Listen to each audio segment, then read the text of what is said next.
You're listening to the Canary Crying News Talk live stream, pre-stream. Welcome, everybody. We're about to get started there. If you're watching live, you'll notice the QR code there on the screen. That'll take you to all of our links because you must follow us in other locations. If you're just relying on one YouTube channel or one service to make sure you get the show, you're going to miss it. It's happened. It's happened on very important episodes. Occasionally we'll get a strike or something, which is nonsense. Anywho, so head on over to linktr.ee, linktree/Canary Crying News Talk, or go ahead, scan that QR code right in front of you. But follow us all over the place. It's very important that you do so. Also, I want to give a big old congratulations to Cat B over on YouTube for first comment of the day award. Let's see here. Yeah, that's pretty much it. Sorry we're a little late, folks, but it is a packed show, and so you're not going to want to miss it. If you could, please go ahead, hit that like button early, if you wouldn't mind. Really helps out those algorithms. Yeah, all right. Stay hydrated. Let's start the show.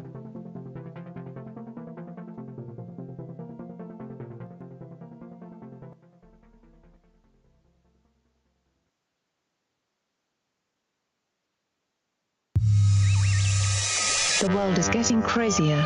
People are acting more and more insane. The end of the world is tomorrow. Tomorrow. There's only one thing to do when the world is falling apart.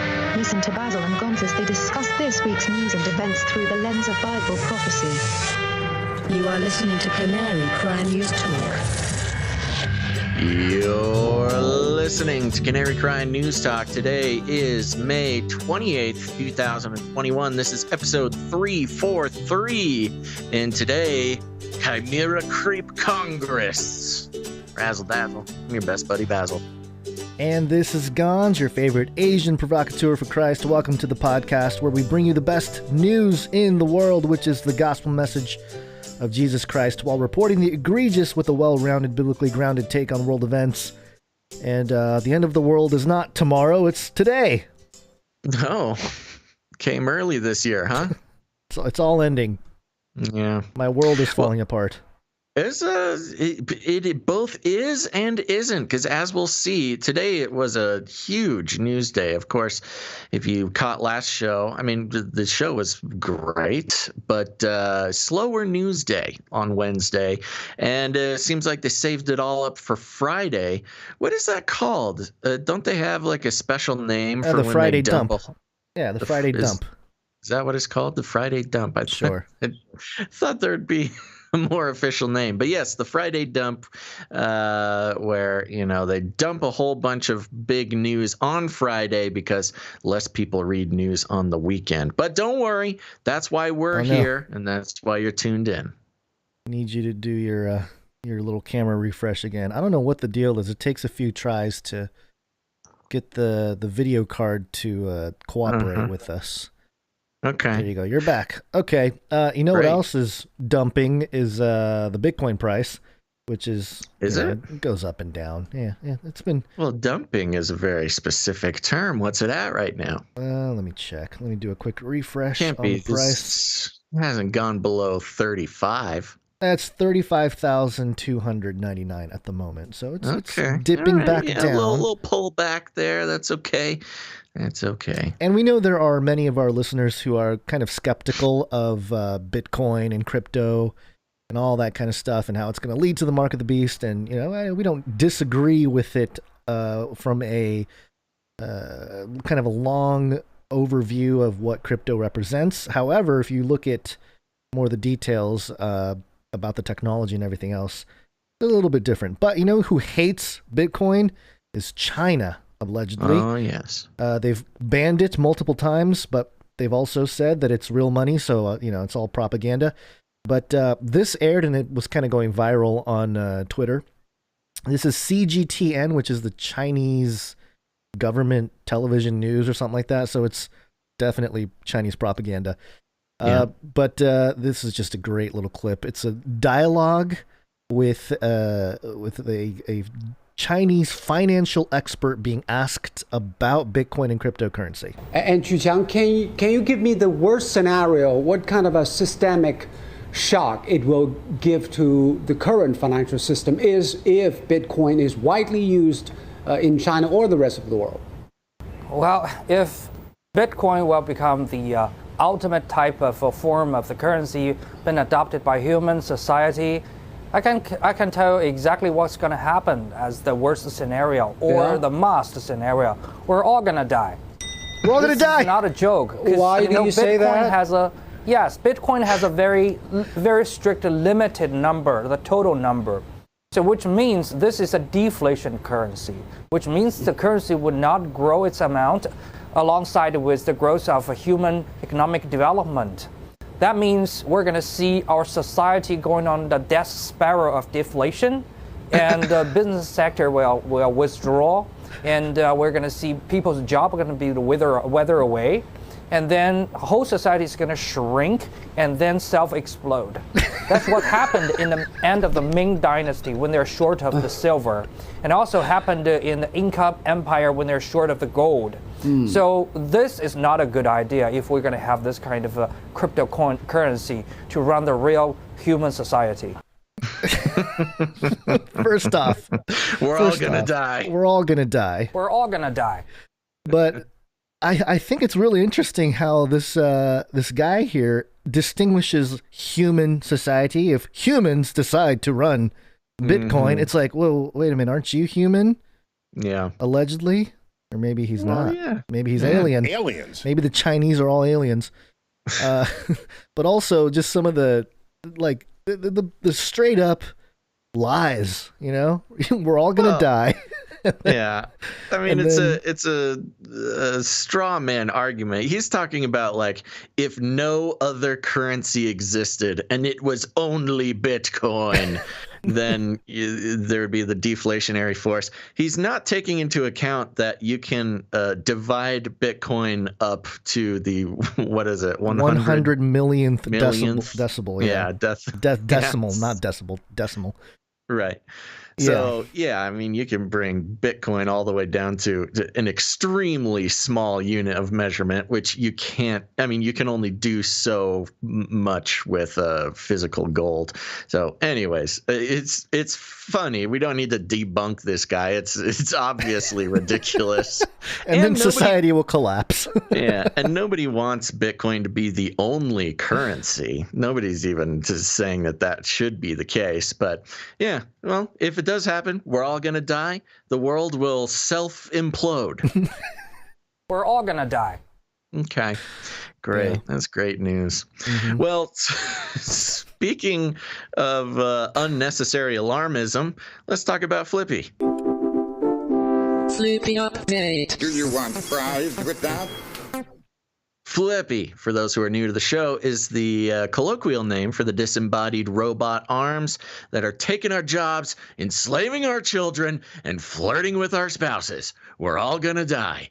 We use talking about Flippy as a way to explore all the new, fun, and exciting ways that robots are taking over the world and how there's nothing we can do about it. Today, Gons, is one of those rare moments where it is an official Flippy update. That's right. Going back to the source, original Flippy, Miso Robotics has a lot going on, and so we're going to check in on him. This is coming from .la. And I'm going to skip a few paragraphs because we all know what Flippy is. Do you want to read the headline so people know what's going on? Yes, I will. I will do that. Thank you for asking. The headline is, as restaurants scramble for workers, it's order up for Miso Robotics and its burger flipping robot. Oh, they take a few paragraphs, quite a few paragraphs actually, to so kindly explain to us that there's been a pandemic and that robots can flip burgers now, and the restaurant industry is 15% below pre-pandemic levels. Surprise, surprise. But then, let's get into it. This is a quote. It says, quote, "When the pandemic hit, we saw the whole food industry wake up and say, AI, automation, robotics, This isn't sci-fi anymore. This is survival, said Buck Jordan, the co-founder and president of Miso Robotics. His company recently hired Jake Brewer, a former executive at CKE, the parent company of Carl's Jr. and Hardee's, to oversee product and business development as its chief strategy officer. Even before the pandemic, there was already a turnover crisis in the restaurant business. Industry measures in 2019 estimated a turnover rate between 130 and 150% in fast food chains, according to CNBC. Fast food jobs have become so routinized that workers who quit are easily replaceable. In other words, the jobs are designed for turnover or robots. 130% to 150% turnover is crazy. I believe that is an annual number, which means if you have 10 people working at a fast food restaurant, you're going to need to hire 15 people a year just to keep it going. Keep it going, yeah. Yeah, that is crazy. Flippy, which can be programmed to do a growing number of kitchen tasks in addition to burger flipping, has drawn the attention of quick-serve restaurants across the country. White Castle and Cali Burger were early adopters, and Canary Cry Radio was also an early adopter. The first news outlet to really report and keep track. We really were. Look at Flippy. Yeah. Flippy wouldn't be where he was if it wasn't for us. Anyways, and the robot was also deployed at Dodger Stadium and Arizona Diamondbacks Chase Field to cook chicken tenders and tater tots. Parenthetical here. In White Castle's case, company vice president Jamie Richardson said that they were, quote, not dialing down on the number of people in a restaurant because of the technology, and instead were using Flippy to free up time for workers to focus on order and delivery accuracy. This year, White Castle added 10 new Flippy units to be deployed at franchises across the country. Now, with 1.8 million jobs unfilled in the restaurant business and increased interest in social distancing and, quote, low-touch cooking technology, there's a massive, screaming problem to address: automation in the food service industry, said Jordan. The entrepreneur was first introduced to automation in the Army, where he was exposed to unmanned ground vehicles in his work in tank and aviation. You know what? I just wanted to note real quick, this was kind of a strange thing to put into this article. Because as we know, and we've always tracked, technology in general, but especially autonomous robots, but even goes so far as, cyborg implants, DEWs, things like that. It always is created with the idea of saving lives, or the medical industry, but then skips that and goes straight to the military. And after the military, then the public gets access to it. Yeah. So it's strange how they mentioned in here, like, oh, Jordan, Jordan, the guy who worked for Carl's Jr. Yeah, this is how he learned about robots, the Army. I don't know. It's just kind of a weird sideways thing to mention. Quote, it was a pretty interesting way to think about the future of automation and how robots and computers can do some of those jobs and that humans shouldn't necessarily be doing. Okay, saying humans shouldn't be flipping burgers. Okay. That's not to say Miso is focused solely on automation. I'm going to skip this part. So they mentioned some other products that Miso has come out, including some food recognition technology, and sort of like an electronic coach for cooks. I might need that. That's something I can use. It's a pretty disastrous situation in the kitchen. Yeah, a home use for that. Yeah. But then it goes on. Abraham Pizam, founding dean and professor at Rosen College of Hospitality Management at the University of Central Florida, said that robotics may someday take the jobs of some restaurant workers, but not until the cost of the technology becomes cheaper than labor. But automation, he argues, is not necessarily a bad thing for human workers. Now get this, quote, peeling potatoes in the kitchen. who wants to have 8 hours a day peeling potatoes when actually there is a robot that can do that, Pizam said. Quote, you might put the same person in a higher level, better paying, and more sophisticated job. What? Now, Pizam, I don't know what you know about the restaurant industry.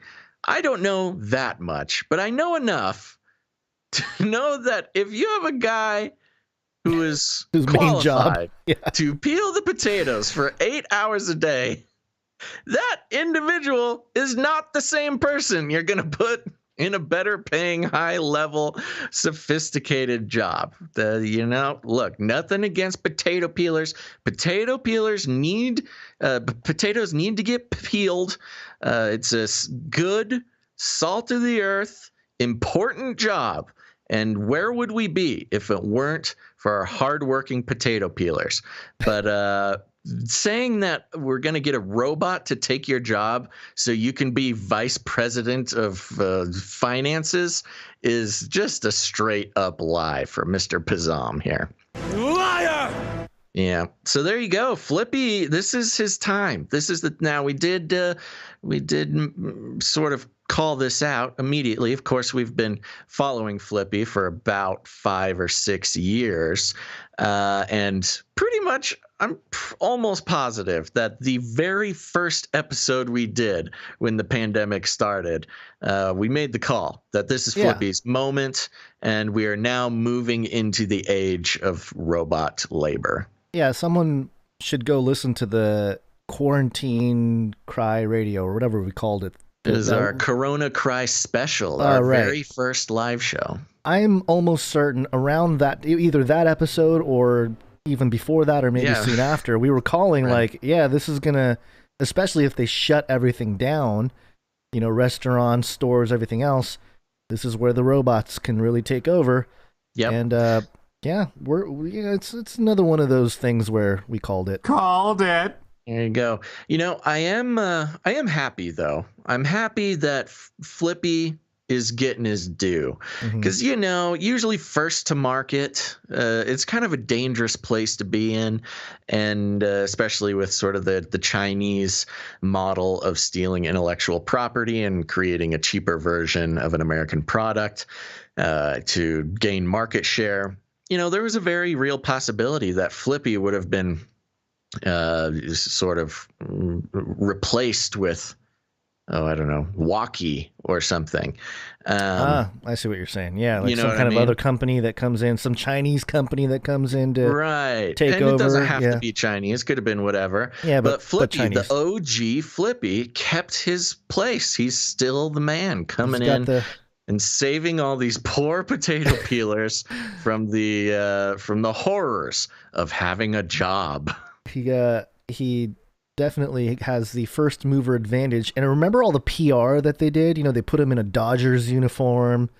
They did all kinds of stuff to get him out there. Oh, they've been doing a great job over there. A PR team. I will say, and we must recognize, we have a complicated relationship with robots, and Flippy in particular. So we want to recognize that this is sort of part of the broader agenda, of course, get the humans dependent on things like unemployment insurance, universal basic income, and machines.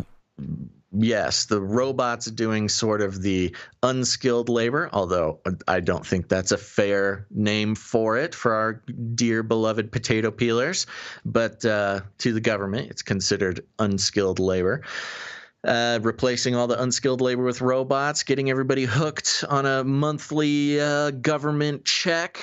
And for the one-time affordable price of giving up all your freedom and individual choice in your life.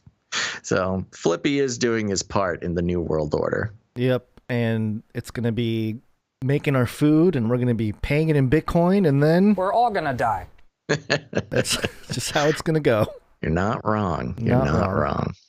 All right. Well, I just want to mention that I did make a little isolation of a song that was very popular back in the day when I was a little bit younger. It was by a band called Dashboard Confessional. The ladies love the song. They love the guy. The song was called Vindicated, and I think we can use it quite a bit on the show. Vindicated. Yeah. I think that's short enough to get past the copyright. It's a 1 second algorithms. clip. If it gets caught, and I use the acoustic version, not the studio version there, so hopefully the sound waves don't trigger the overlords.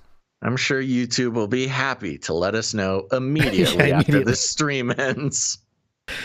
Yeah. All right. Well, moving on here. Speaking about the world ending. NEPHILIM update. NEPHILIM update. NEPHILIM update. I was scrolling through Twitter, and I saw some people sharing this back on May 26th. 48-49, Senate defeats Lee. Oh, this is the wrong one. There it is. 48-49, Senate defeats Braun. Amendment to prohibit certain types of human-animal chimeras. 60 votes were needed for passage. And it was like, huh? What are they talking about? Well, good old Fox News can tell us a little bit more. FoxNews.com. Senate Dems reject ban on certain types of human-animal hybrid experiments. And it states here. Of course. Yeah, it's good job, Democrats. The Senate narrowly rejected an amendment geared toward criminalizing participation in research that created certain chimeras or human-animal hybrids, an expectation that the federal government could lift a moratorium on funding for those projects. A party line vote saw 48 Republicans supporting the measure. The 49 nays included 47 Democrats and 2 left-leaning independents. Senator Bernie Sanders, Bernie wants the upgrade is what it is. And Angus King. I don't know who Angus King is, but sounds like a steak. Sounds democratic. Sounds like independent though. And Senator Tom Tillis, RNC Joe Manchin, and Marsha Blackburn didn't vote. Proposed this week, the Endless Frontier Act also contained language barring the transfer of a human embryo to a non-human womb and vice versa. Quote, we shouldn't need to clarify in law that creating animal-human hybrids or chimeras is ethically unthinkable, but sadly the need for that very clear distinction has arrived, said Senator James Lankford, as a Republican for Oklahoma, who co-sponsored the bill with Senators Mike Braun and Steve Daines. Braun said, quote, human life is distinct and sacred, and research that creates an animal-human hybrid or transfers a human embryo into an animal womb or vice versa should be completely prohibited, and engaging in such unethical experiments should be a crime. Ooh. Going after it. The legislation would impose penalties as high as $1 million or, quote, the amount equal to twice the amount of the gross pecuniary gain. It also provided up to 10 years in prison. The bill was intended as a check on the NIH, the National Institute of Health, potentially lifting its moratorium on research utilizing chimeras. On Wednesday, the International Society for Stem Cell Research released guidance backing chimeric research. Quote, chimeric embryo and in utero research should proceed for the minimum time necessary to achieve the scientific aim, the organization's guidelines read. Quote, this research must proceed incrementally, stopping at well-defined time points to assess the degree and scope of chimerism during development before proceeding to full gestation, if full gestation is among the well-justified goals of the research. To avoid unpredictable and widespread chimerism, researchers should endeavor to use targeted chimerism strategies to limit chimerism to a particular organ system or region of the gestating chimeric animal. End quote. Yeah. Yep, there you go. I mean, that's it. Sounds pretty straightforward. Don't mix animals with humans. I mean, yeah. I went into the actual bill and I wanted to see exactly what they were looking to amend here, and all the links will be in canarycrynewstalk.com in the show notes. But yeah, the article laid it out, but I thought it was kind of interesting because under Section 1132, Prohibition on Human-Animal Chimeras. It goes through the details here. I'll read some of them. Number 1, human embryo. The term human embryo means an organism of the species Homo sapiens during the earliest stages of development from 1 cell up to 8 weeks after conception. And then 2A, a human embryo into which a non-human cell or cells or the component parts thereof have been introduced to render the embryo's membership in the species Homo sapiens uncertain. And then it goes into the thing that really interests me was I know they're talking about human-animal hybrids, but you look at the language and it just says non-human. For example, in under D here, an embryo produced by introducing a non-human nucleus into a human egg, or an embryo produced by introducing a human nucleus into a non-human egg, or an embryo containing at least haploid sets of chromosomes from both a human and a non-human life form. Like, he just keeps using that word non-human, which made me think, it's kind of weird. Aliens. I'm just saying, if, as Elon Musk said, where are the aliens? Maybe they're, combining us with it. Yeah. And I think some of the also just to give another aspect of that might just be an easier way than listing animal, plant, fungus, bacteria, virus. Then why is it? Yeah, but then why is it animal? It specifically says human animal at the top. So I know that the assumption is that it's all animals, but then if you say non-human, it can encompass all that you said plus anything that's a non-human biological entity. I'm following you.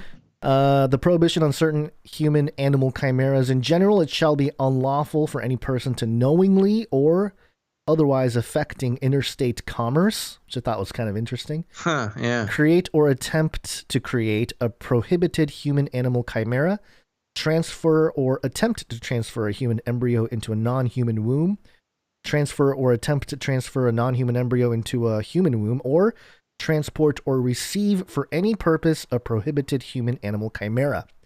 So, I mean, the idea here is to have it, to even have possession charges. Yeah, to even have one, it's illegal. In general, whoever violates these subsections will be fined under this title. And then in the article went into some of the things that can happen to you, including $1 million fine or 10 years in prison. And then it goes into some of the statements provided by Mr. Braun here.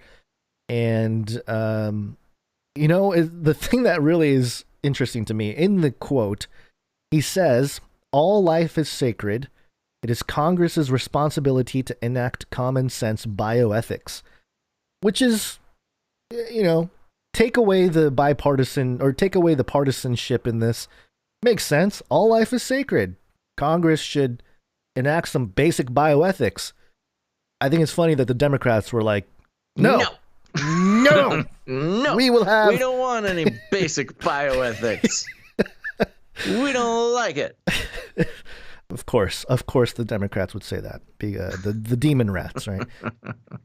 So there you go. That's the story. And all I have to say is it's starting to sound a little bit like the days of Noah. But as the days of Noah were, so shall also the coming of the Son of Man be. That's right. And just like in the days of Noah, Guns, I think it's time for some vindication. Ooh, vindicate. Oh, I gotta have it more ready. I didn't know you were gonna go there. So we're vindicated. Vindicated. About all kinds of stuff, including in the world of the Waccines. Waccine.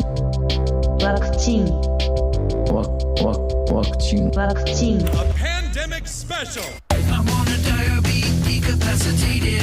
I wanna be vaccinated. Woo! Okay, folks, first on the list, we've got an article here from Politico.com. And the headline is Facebook no longer treating man-made COVID as a crackpot idea. Facebook will no longer take down posts claiming that COVID-19 was man-made or manufactured, a company spokesperson told Politico on Wednesday, a move that acknowledges the renewed debate about the virus's origins. A narrative in flux. Facebook's policy tweak arrives as support surges in Washington for a fuller investigation into the origins of COVID-19 after the Wall Street Journal reported that 3 scientists at the Wuhan Institute of Virology were hospitalized in late 2019 with symptoms consistent with the virus. The findings have reinvigorated the debate about the so-called Wuhan lab leak. Whoa, you can't call it a Wuhan lab leak. That's racist. Wuhan lab leak theory, yeah. Yeah. Once dismissed as a fringe conspiracy theory. I feel like we're going to be hearing that term a lot more in the coming months and years. Once dismissed as a fringe conspiracy theory. Yeah. President Joe Biden said Wednesday that he has ordered the intelligence community to redouble its efforts to find out the virus's origin and report back in 90 days. Biden also revealed that the intelligence community is split between 2 theories about COVID-19's origin and said the review will examine, quote, whether it emerged from human contact with an infected animal or from a laboratory accident. Bipartisan support is also building on Capitol Hill for congressional inquiry. I just want to just point something out, and you let me know what you think. Okay. It says here... Hold on, let me find it. Okay, so it's specific. Biden also revealed that the intelligence community is split. Now, when we say intelligence community, what do we usually think of? We're thinking CIA, FBI, maybe some Five Eyes organizations with our Five Eyes partners, something like that. You know, intelligence. Now, why would the intelligence community be split between a laboratory accident or an infected animal? Basically, an accidental natural emergence of COVID or the laboratory accident. Because You know what I mean? Does this make sense? Like, why would the CIA... It's not their place to have an opinion if a pangolin and a bat became best friends with a Chinese child and spread it. It's because it's showing the faction complicit with the CCP and those that are not, probably. Or something to that effect. Okay. Yeah, there it is. Okay. The other option. So yes, I think what you're saying is right. So the intelligence agencies, but the reason they would be split between that is they are complicit or incentivized to regurgitate the CCP storyline, which would be an intelligence operation that is within their purview. Yeah. Or I was thinking maybe Biden is including the NIH or CDC or a health organization in the intelligence community. Yeah. You know what I mean? Yeah. Because that would be more their concern. But I think yours makes more sense. But the focus of late has been on the notion that the virus may have accidentally escaped from the lab, not that it was man-made or purposefully released. The focus as of late. As of late, cons, this is new news. Theories that could now propagate on Facebook. Genetic studies of the virus have found flaws in the protein it uses to bind to human cells. Those are features that someone trying to engineer a bioweapon likely would have avoided. Shifting definitions. Yeah. Wouldn't it be the other way around? If it sounds exactly opposite. It sounds like double-speak nonsense. If you wanted to create a bioweapon, you would want to study the. There would be flaws. If you had human beings going in and tampering with a protein, that's when you get flaws. I don't know. I'm not. Let's keep moving. Yeah. Those are shifting definitions on social media. So the point is right there is so this is Politico, remember? Yeah. So they're coming out and saying, don't worry.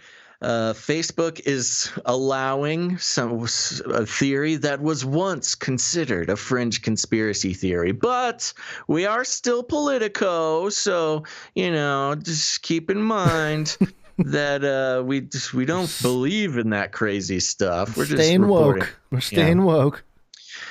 Shifting definitions on social media. Okay, we like this. Facebook announced in February that it had expanded the list of misleading health claims that it would remove from its platforms to include those asserting that COVID-19 is man-made or manufactured.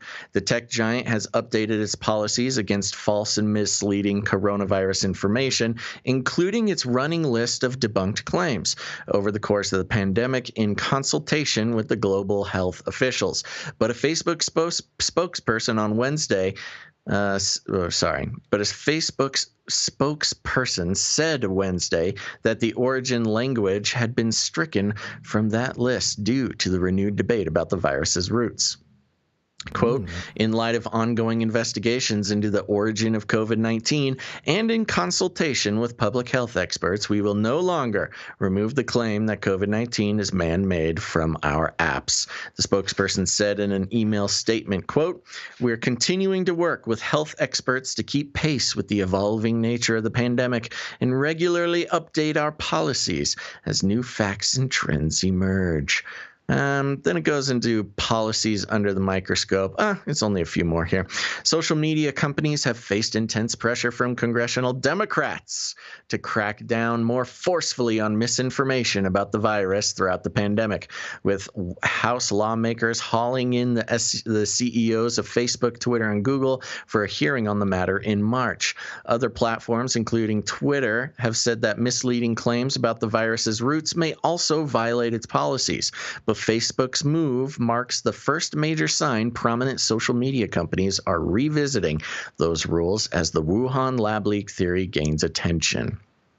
Asked whether Twitter plans to revisit its own rules on COVID-19 origin claims, a company spokesperson said late Wednesday they had no updates to share at this time. Twitter continues to work in close consultation with global public health authorities on coronavirus misinformation issues, the spokesperson said in a statement.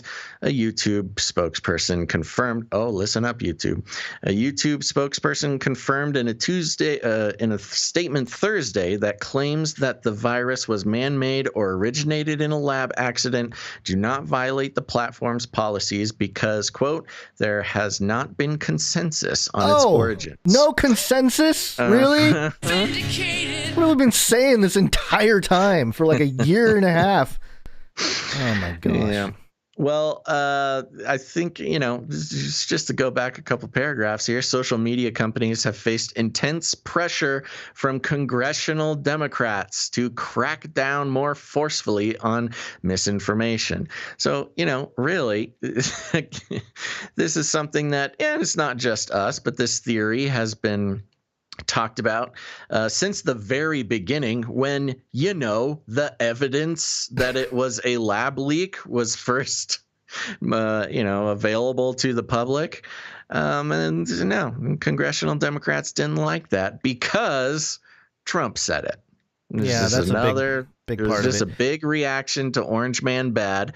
And lo and behold, a politically motivated censoring of legitimate scientific inquiry, and that resulted in a year of demonizing individuals in America and around the world who questioned the official narrative when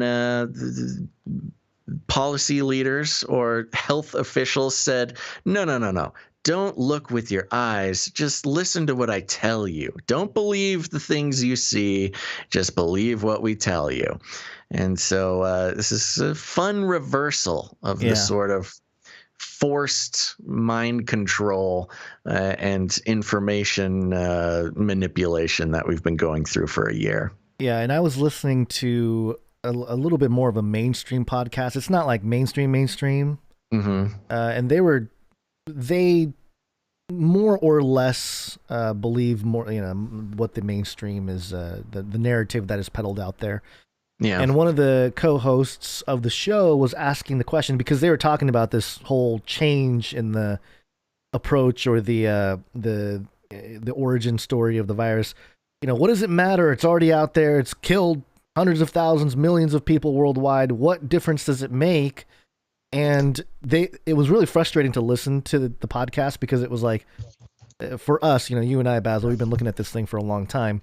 Yeah. And we have ways to answer questions like that.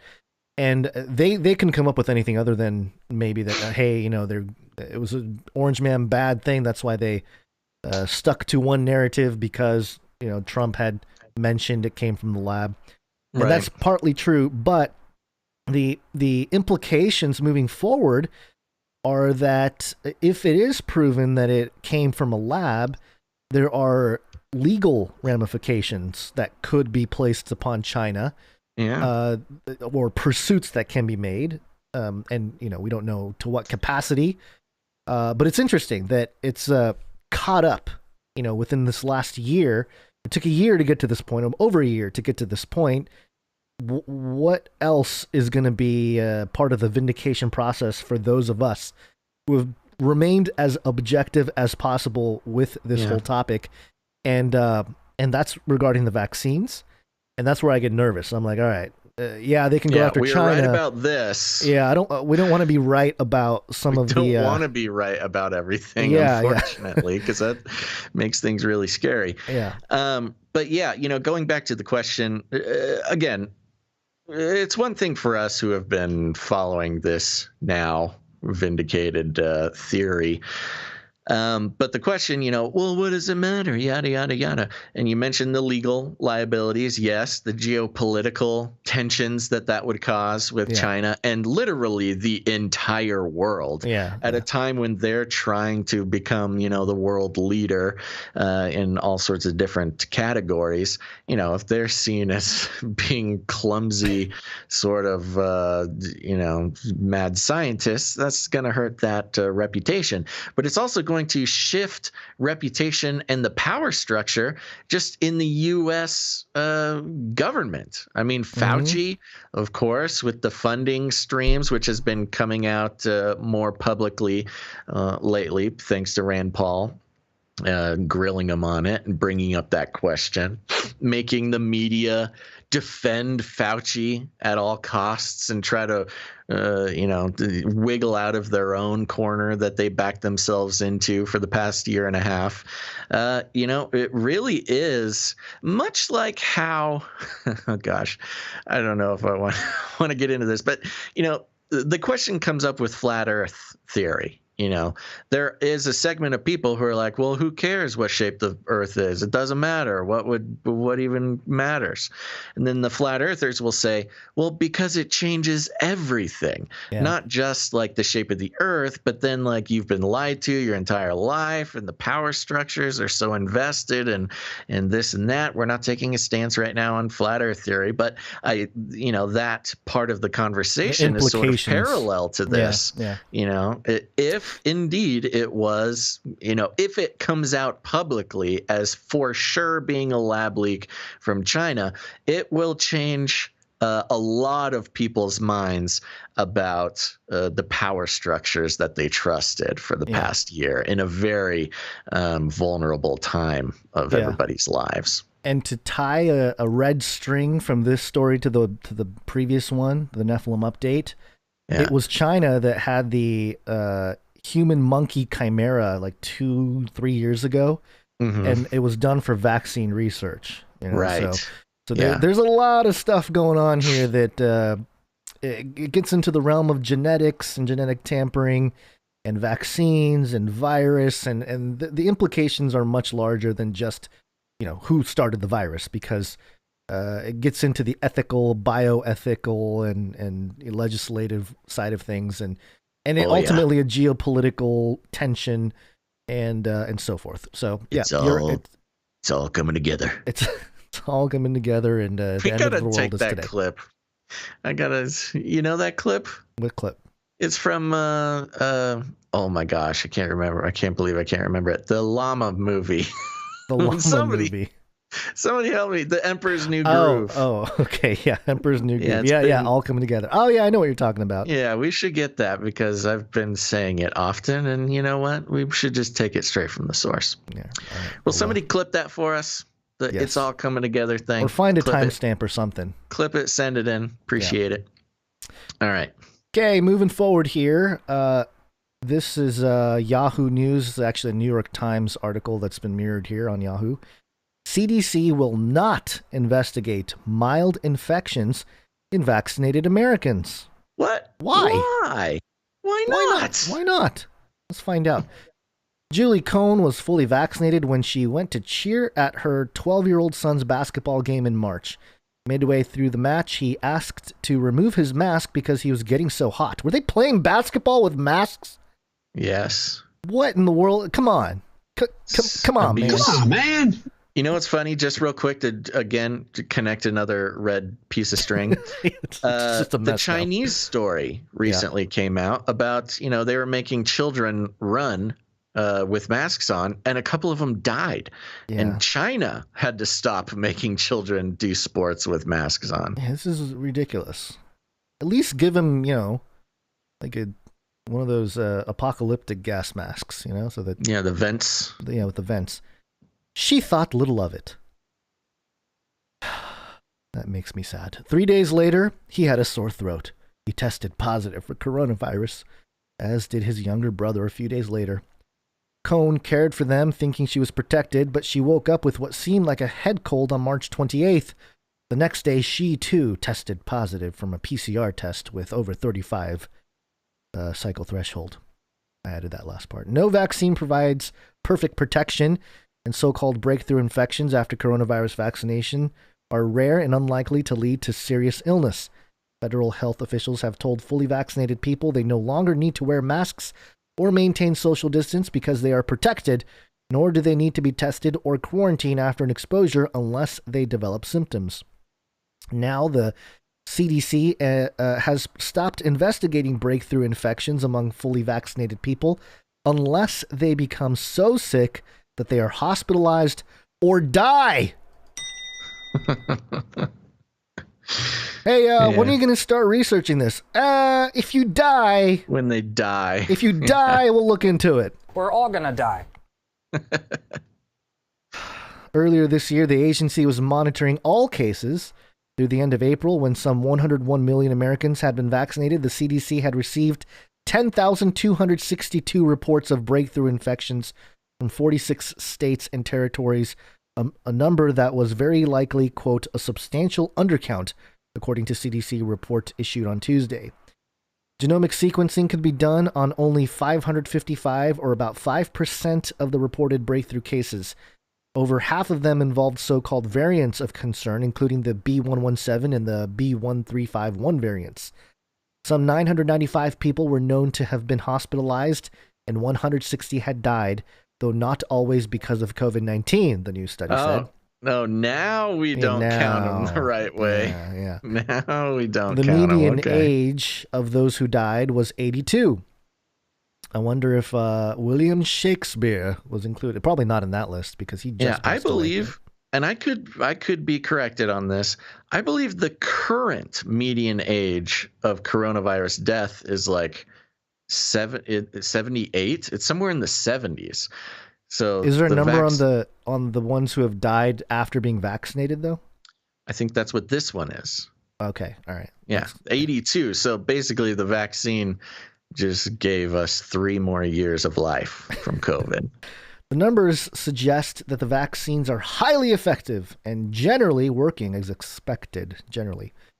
On May 1st, May Day, Illuminati Day, the agency decided to investigate only the most severe breakthrough infection cases, while still collecting voluntary reports on breakthrough cases from state and local health departments.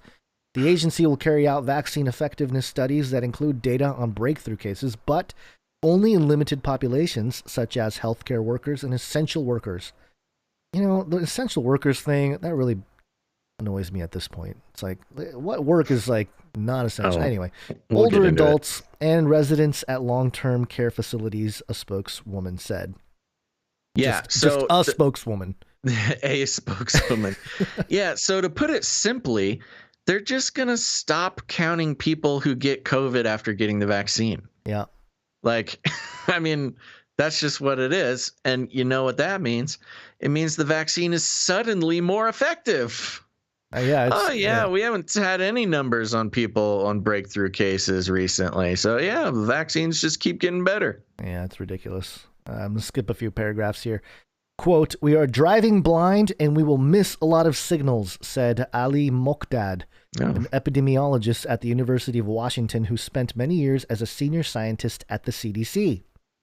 "The CDC is a surveillance agency," Mokdad said. "How can you do surveillance and pick one number and not look at the whole?" The change was announced quietly in a statement on the agency's website this month. It said the switch, quote, "will help maximize the quality of the data collected on cases of greatest clinical and public health importance, like dead people." Yeah, so suddenly having a mild case of COVID is not of public health importance Not to a them. big deal. Not a big deal. Yeah. So it was a big deal. Last year shut down the world. But now, even after a vaccine, if you get it, if you don't die, it's not a big deal. I want to respond real quick to NEPHILIM. He says, Basil, not counting or just not looking into the cases deeper. Sounded like the latter to me. So, yes, it sounds like they try very hard to make it sound like, oh, they're just not looking deeper into it. But it says right here, they're still collecting voluntary reports on breakthrough cases from state and local health departments. So they will collect voluntary reports, but they are not, if you send them a notice, they'll put the notice in their filing cabinet. Let's see here. Then it later says, so there's just some very specific language that made it sound like the former NEPHILIM, and that's kind of the key you got to pay attention to. Collect data on breakthrough cases, but only in limited populations. So they're not doing the studies that include data on breakthrough cases in all populations, but just healthcare workers, older adults, residents, long-term care facilities, stuff like that. So, yes, it is mushy language faux show, but I think that they are sneaking out of the fact that they are going to not be counting even more than they weren't counting before. Yeah. It's the same thing as last episode.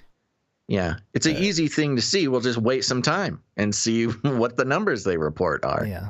A little bit of a plausible deniability aspect to it too, where it's like if they don't report it because they don't want to make it, because if their presuppositions are the vaccines work, and then if we don't have to report it, then let's not. And if you're not testing, if you get sick and you're not testing because you're vaccinated, then, your case isn't going to be counted. And NEPHILIM, by the way, is our resident microbiologist for 25 plus years. So we like to have these conversations with him. He responds in quotes, voluntary. Yes, the states, specifically the blue states, are not going to admit that vax doesn't work. Right. And that's the point. Yeah. They're not. They technically, yes, will still count it if you send it to them, but and that's voluntary. Nobody is required to report mild COVID cases anymore. Right. Just a couple more parts here. Asked to explain the change, a CDC spokeswoman said no vaccine was 100% effective, but that the number except for the Moderna vaccine in children, they say. Oh, that's right. Moderna says their vaccine is 100% effective in children 12 to 15. Yeah. So, okay, who's lying? Moderna or CDC spokeswoman? Well, the CDC spokeswoman is not just including children. So that's her little out. I guess you can average it out. Okay. Yeah, it takes it off of 100 if you include the older population there. I don't know. She still says no vaccine was 100% effective. The change means the agency will continue to investigate cases like the death of a vaccinated resident of a nursing home in Kentucky, but not the infections of more than 20 other vaccinated residents and employees in the same home who did not require hospitalization. It is not clear whether the agency will investigate the outbreak that infected 8 vaccinated members of the New York Yankees organization, because most of them did not develop COVID-19 symptoms at all. Gleyber Torres, the Yankees' two-time All-Star shortstop, tested positive after vaccination, as did 3 coaches and 4 staff members. Whoa, that's a big percentage of people in a small group getting COVID after being vaccinated.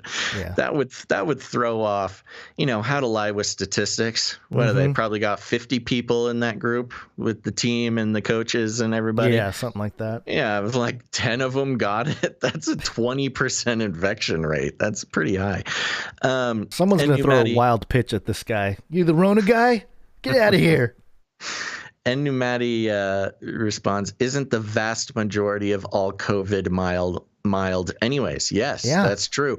There's somewhere between 4 and 7% of COVID cases end up in hospitalization. We're not counting deaths at this point, but a hospitalization case, a bad case, is 4 to 7% of COVID cases, which means 93 to 96% of all COVID in the entire world has been mild. And so we're just going to stop counting 96% of all COVID. And this is the part that's infuriating here. Okay, there's many parts that are infuriating, but this next quote is also just as bad. Quote, we have to prioritize what we're doing. Why didn't they prioritize this last year? And the priority is to understand the cases associated with severe disease, end quote. Dr. Catherine Edwards, a professor at pediatrics at Vanderbilt University School of Medicine who studies vaccine safety and effectiveness, said of the CDC, or of the new CDC policy. So yeah, I mean, again, why didn't they prioritize that last year in the people? If you got it, then you would lock down, go quarantine. Like, even if you had no symptoms, it was go ban yourself, Yeah. But now it's because they couldn't destroy the economy. Yeah, I know. And ridiculous. Make billionaires a gazillionaires. Yeah. Some private healthcare systems are also studying vaccination failures among employees that will yield useful data, she said, though such studies are not necessarily reflective of broader trends, of course. Quote, it's such a rare phenomenon and it doesn't change the trajectory of the pandemic, said Dr. Amesh Adalja, a senior scholar at Johns Hopkins Center for Health Security. As long as the disease is not causing people to require hospitalization, quote, there's marginal value to tracking it, he said, adding, quote, it doesn't have the ability to crush the hospital system anymore. Yeah, which I see their point of view, which is like, oh, well, it's more about hospitals and resources, so why waste our time? I guess yeah. Sorry, go ahead. I was just going to say, my thing is, why didn't they have this level of concern or not concern last year? Why is it all changing after the vaccines roll out? Well, we know the answer to that, but it's a good rhetorical question. Oh, I forgot what we were talking about. Wow, I just had a brain fart. Read that last sentence again. I don't know where I was. Let's see. Okay, we're done. We just got too distracted. It doesn't have the ability to crush the hospital system anymore. Ah, right. So from that perspective, I mean, it makes sense. But and so to a general mainstream-minded person, they read that, they say, oh, makes sense. I'm going to defend that forever and not think about anything else. But they don't take into account that that's incredibly beneficial for those trying to continue a narrative that vaccines will save humanity, and if you don't get a vaccine, you're just a silly conspiracy theorist and some sort of dirty animal, and we need to sequester you from the rest of society. Yeah. It just helps that narrative along, which, of course, is also the point. Yeah. So They mentioned the Rockefeller University, which routinely tests students and employees for the coronavirus test on its campus in New York. Breakthrough infections were identified in 2 women who had been fully vaccinated and had developed robust immune responses after inoculation, according to a study published in the New England Journal of Medicine. Both of the vaccinated women, a 55-year-old and a 65-year-old, developed mild symptoms of COVID-19. Viral sequencing revealed they had been infected with variants. Quote, one of the individuals had an extraordinarily high viral load, said Dr. Robert Darnell, an investigator at the Howard Hughes Medical Institute, and the paper's senior author. The patient is not known to have spread the disease to anyone else, he said. Yeah. Still, he All has... right. And there's one more part here, because they always... Okay. I just want to quote the doctors that are skeptical of this, because they kind of sprinkle it around the article. You know, they don't... There's not like a whole section to make, you know, because then it'll seem like there's more people against this concept than not. Diana Barrett, founder of Survivor Corps, a group of people who have had COVID-19, has called for establishing a national registry of all people with COVID-19, including those who had mild and asymptomatic cases, in order to gather as much data as possible for future research. Many scientists agree collecting more data is preferable to collecting less. Quote, "The virus is constantly changing, and we need to stay 3 steps ahead of it," said Michael Kinch, an immunologist and associate vice chancellor. May I, real quick, because I found the problem. So the article is about not counting breakthrough cases. This is people who have been vaccinated. Yeah. Now, this alternative that they just presented is, oh no, we're going to make a list of everyone who's ever had COVID, which is a horrible, terrifying proposition. You never want to make a list of people for any reason, but especially, one that could be used as to discriminate like that. And so instead of the option of being, oh, hey, yeah, maybe we should count all the vaccinated breakthrough cases instead of not counting them. It's, the reasonable response to this problem. But they go so far to the other side as to scare people away. It's like, oh, you want to count cases? Okay, well, why don't we just count every case and take their name and their address, and then we'll put them in a little box, and then we'll just study them forever. Is that what you want? It's like, whoa, no, okay, hold on. Like children fighting, Yeah, right. Their logic here at the end saying that if there's variants, how do we see it coming if we're not collecting everything? So you're right, it's kind of like a false dichotomy there. It is. You're either gonna reducto ad absurdum. Yeah, they took the concept of, oh, maybe we should count breakthrough cases to its most absurd logical illogical conclusion, which is, let's put it, everybody in a petri dish. Yeah. All right. Well, Gons, speaking of mild Rona, this goes together very well. We got a paper here from ScienceDaily.com. I guess it's an article. Or a paper. I think it's a paper. It's a paper, The title is Mild COVID-19 Induces Lasting Antibody Protection. Study finds. Ooh, this is completely opposite of what we've been told for a year, which is, if you get COVID, you don't stay immune, you lose it. And I think the average time they were saying you lose your immunity in 3 months, but some people were losing their immunity in a week or something, or 3 weeks. So turns out mild COVID-19 induces lasting antibody protection. Imagine that. Our natural immune system actually does the job. Months after recovering from mild cases of COVID-19, people still have immune cells in their body pumping out antibodies against the virus that caused COVID-19, according to a study from researchers at Washington University School of Medicine in St. Louis. Such cells could persist for a lifetime. Shut down this paper. Who wrote this? What is this fake news? Churning out antibodies all the while. Yeah, I'll just get a little bit into the paper here. Yeah. The findings, published May 24th in the journal Nature, so this is a brand new study, suggests that mild cases of COVID-19 leave those infected with lasting antibody protection, and that repeated bouts of illness are likely to be uncommon. Quote, last fall, there were reports of antibodies wane quickly after infection with the virus that causes COVID-19, and mainstream media interpreted that to mean that immunity was not long-lived, said senior author Ali Elebedi, PhD, an associate. What? Elbedy. Okay. An associate professor of pathology and immunology of medicine and molecular. Jeez, these titles of these academic people is crazy. Okay. Ali Elbedy, PhD, an associate professor of pathology and immunology of medicine and of molecular microbiology.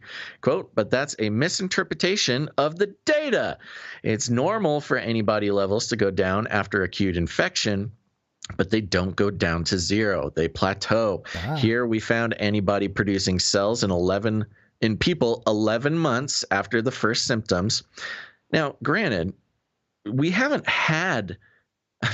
barely had more than 11 months to even do this science. So this is pretty good news. Yeah. These cells will live and produce antibodies for the rest of people's lives. That's strong evidence for long-lasting immunity. During a viral infection, antibody-producing immune cells rapidly multiply and circulate in the blood, driving antibodies levels sky high. Once the infection is resolved, most such cells die off and blood antibody levels drop. A small population of antibody-producing cells called long-lived plasma cells migrate to the bone marrow and settle in, where they continually secrete low levels of antibodies into the bloodstream to help guard against another encounter with the virus. The key to figuring out whether COVID-19 leads to long-lasting antibody protection, LB realized, lies in the bone marrow. To find out whether those who have recovered from mild cases of COVID-19 harbor long-lived plasma cells that produce antibodies specifically targeted to SARS-CoV-2, the virus that causes COVID-19. Elbedy teamed up with co-author Iskra Pusic, MD. Oh gosh, here we go. An associate professor of medicine. LB already was working with co-authors Rachel Presti, MD, PhD, an associate professor of medicine, and Jane O'Halloran, MD, PhD, an assistant professor of medicine, on a project to track antibody levels in blood samples from COVID-19 survivors. The team already had enrolled 77 participants who were giving blood samples at 3-month intervals, starting about a month after initial infection. Most participants had had mild cases of COVID-19. Only 6 had been hospitalized. With Pusic's help, Elbedy and colleagues obtained bone marrow from 18 of the participants 7 or 8 months after the initial infections. My understanding is that getting your bone marrow drawn is I was gonna say that's like painful. I don't know. So it doesn't surprise me that people didn't come back after 7 or 8 months. Yeah, it's a pretty I think. I mean, I could be wrong, but maybe there's new tech. Maybe there's a flippy arm that gets in there. I'm getting this from watching House MD. Oh God, that's who I remember. That's your knowledge. Yeah, they pulled bone marrow a few times. The show ER is your source of knowledge for the actors really made me think that it's a painful procedure.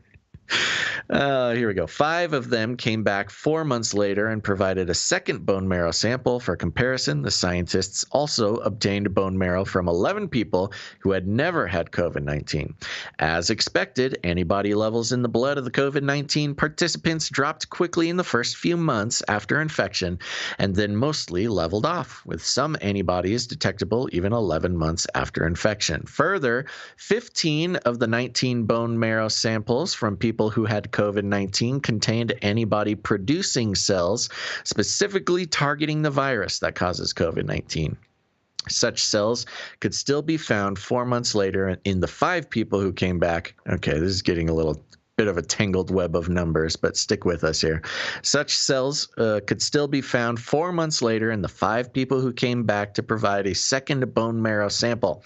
None of the 11 people who had never had COVID-19 had such antibody-producing cells in their bone marrow. Quote, people with mild cases of COVID-19 clear the virus from their bodies 2 to 3 weeks after infection, so there would be no virus driving an active immune response 7 or 11 months after infection, Elbedy said. Quote, these cells are not dividing, they are quiescent, just sitting in the bone marrow and secreting antibodies. They have been doing that ever since the infection resolved, and they will continue doing that indefinitely. There's 2 more paragraphs. People who were infected and never had symptoms also may be left with long-lasting immunity. That's what's the term for them? Asymptomatic. The researchers speculated, but it's yet to be investigated whether those who endured a more severe infection would be protected against future bout of disease, they said. Quote, it could go either way, said first author Jackson Turner, PhD, and instructor in pathology and immunology. Quote, inflammation plays a major role in severe COVID-19, and too much inflammation can lead to defective immune responses. But on the other hand, the reason why people get really sick is often because they have a lot of virus in their bodies, and having a lot of virus around can lead to a good immune response. So it's not clear. We need to replicate the study in people with moderate to severe infections to understand whether they are likely to be protected from reinfection. Elbedi and colleagues now are studying whether vaccination also induces long-lived antibody-producing cells. Okay, Elbedi, keep us posted. Yeah. But there you go. Headline news. Immune system does its thing. No need. It does what it's supposed to. Meaning, imagine that.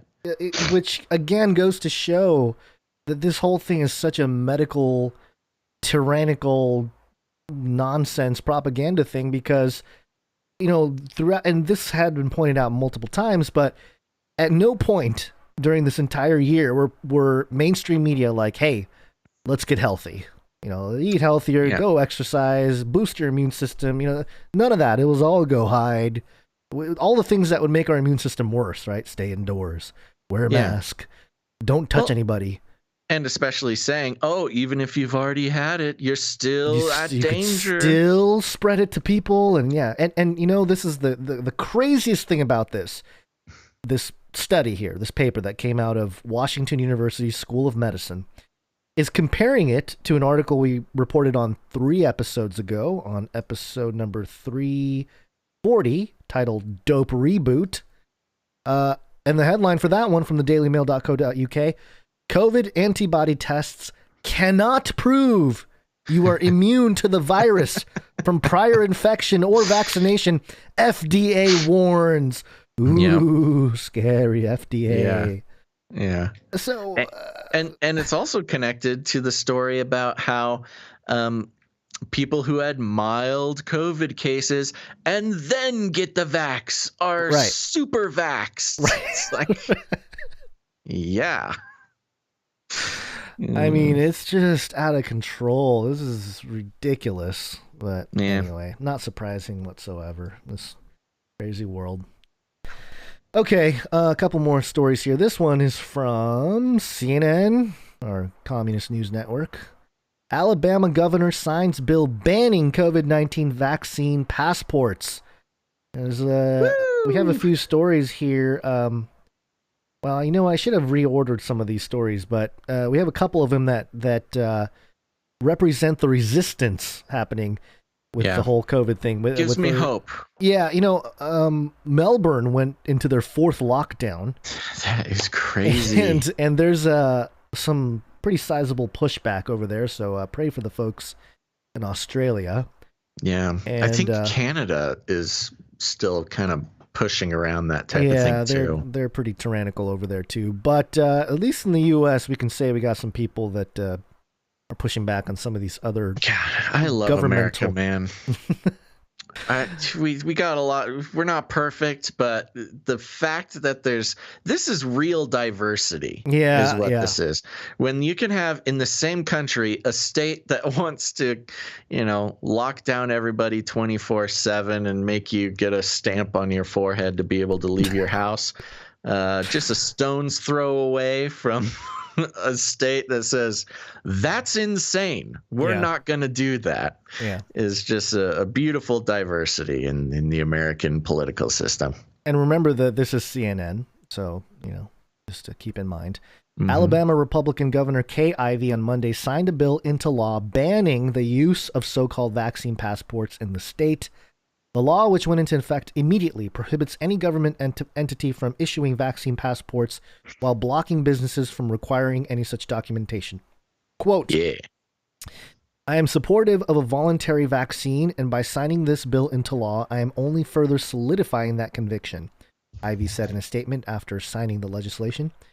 Quote, I made the choice to get the COVID-19 vaccine and glad for the peace of mind it brings. It encourages any Alabamian who has not gotten their shot to roll up their sleeves. If you have questions, consult with your healthcare provider, or don't ask questions. As that guy from Australian, Don't ask South questions. African. I think it was Australian healthcare guy. It was Australian, yeah. Just get the jab. Don't ask questions. I think I made an ISO of that. Let me see if I did real quick. Sorry, I'm breaking the story here. Let's see. Oh, yeah, I do have it. Here we go.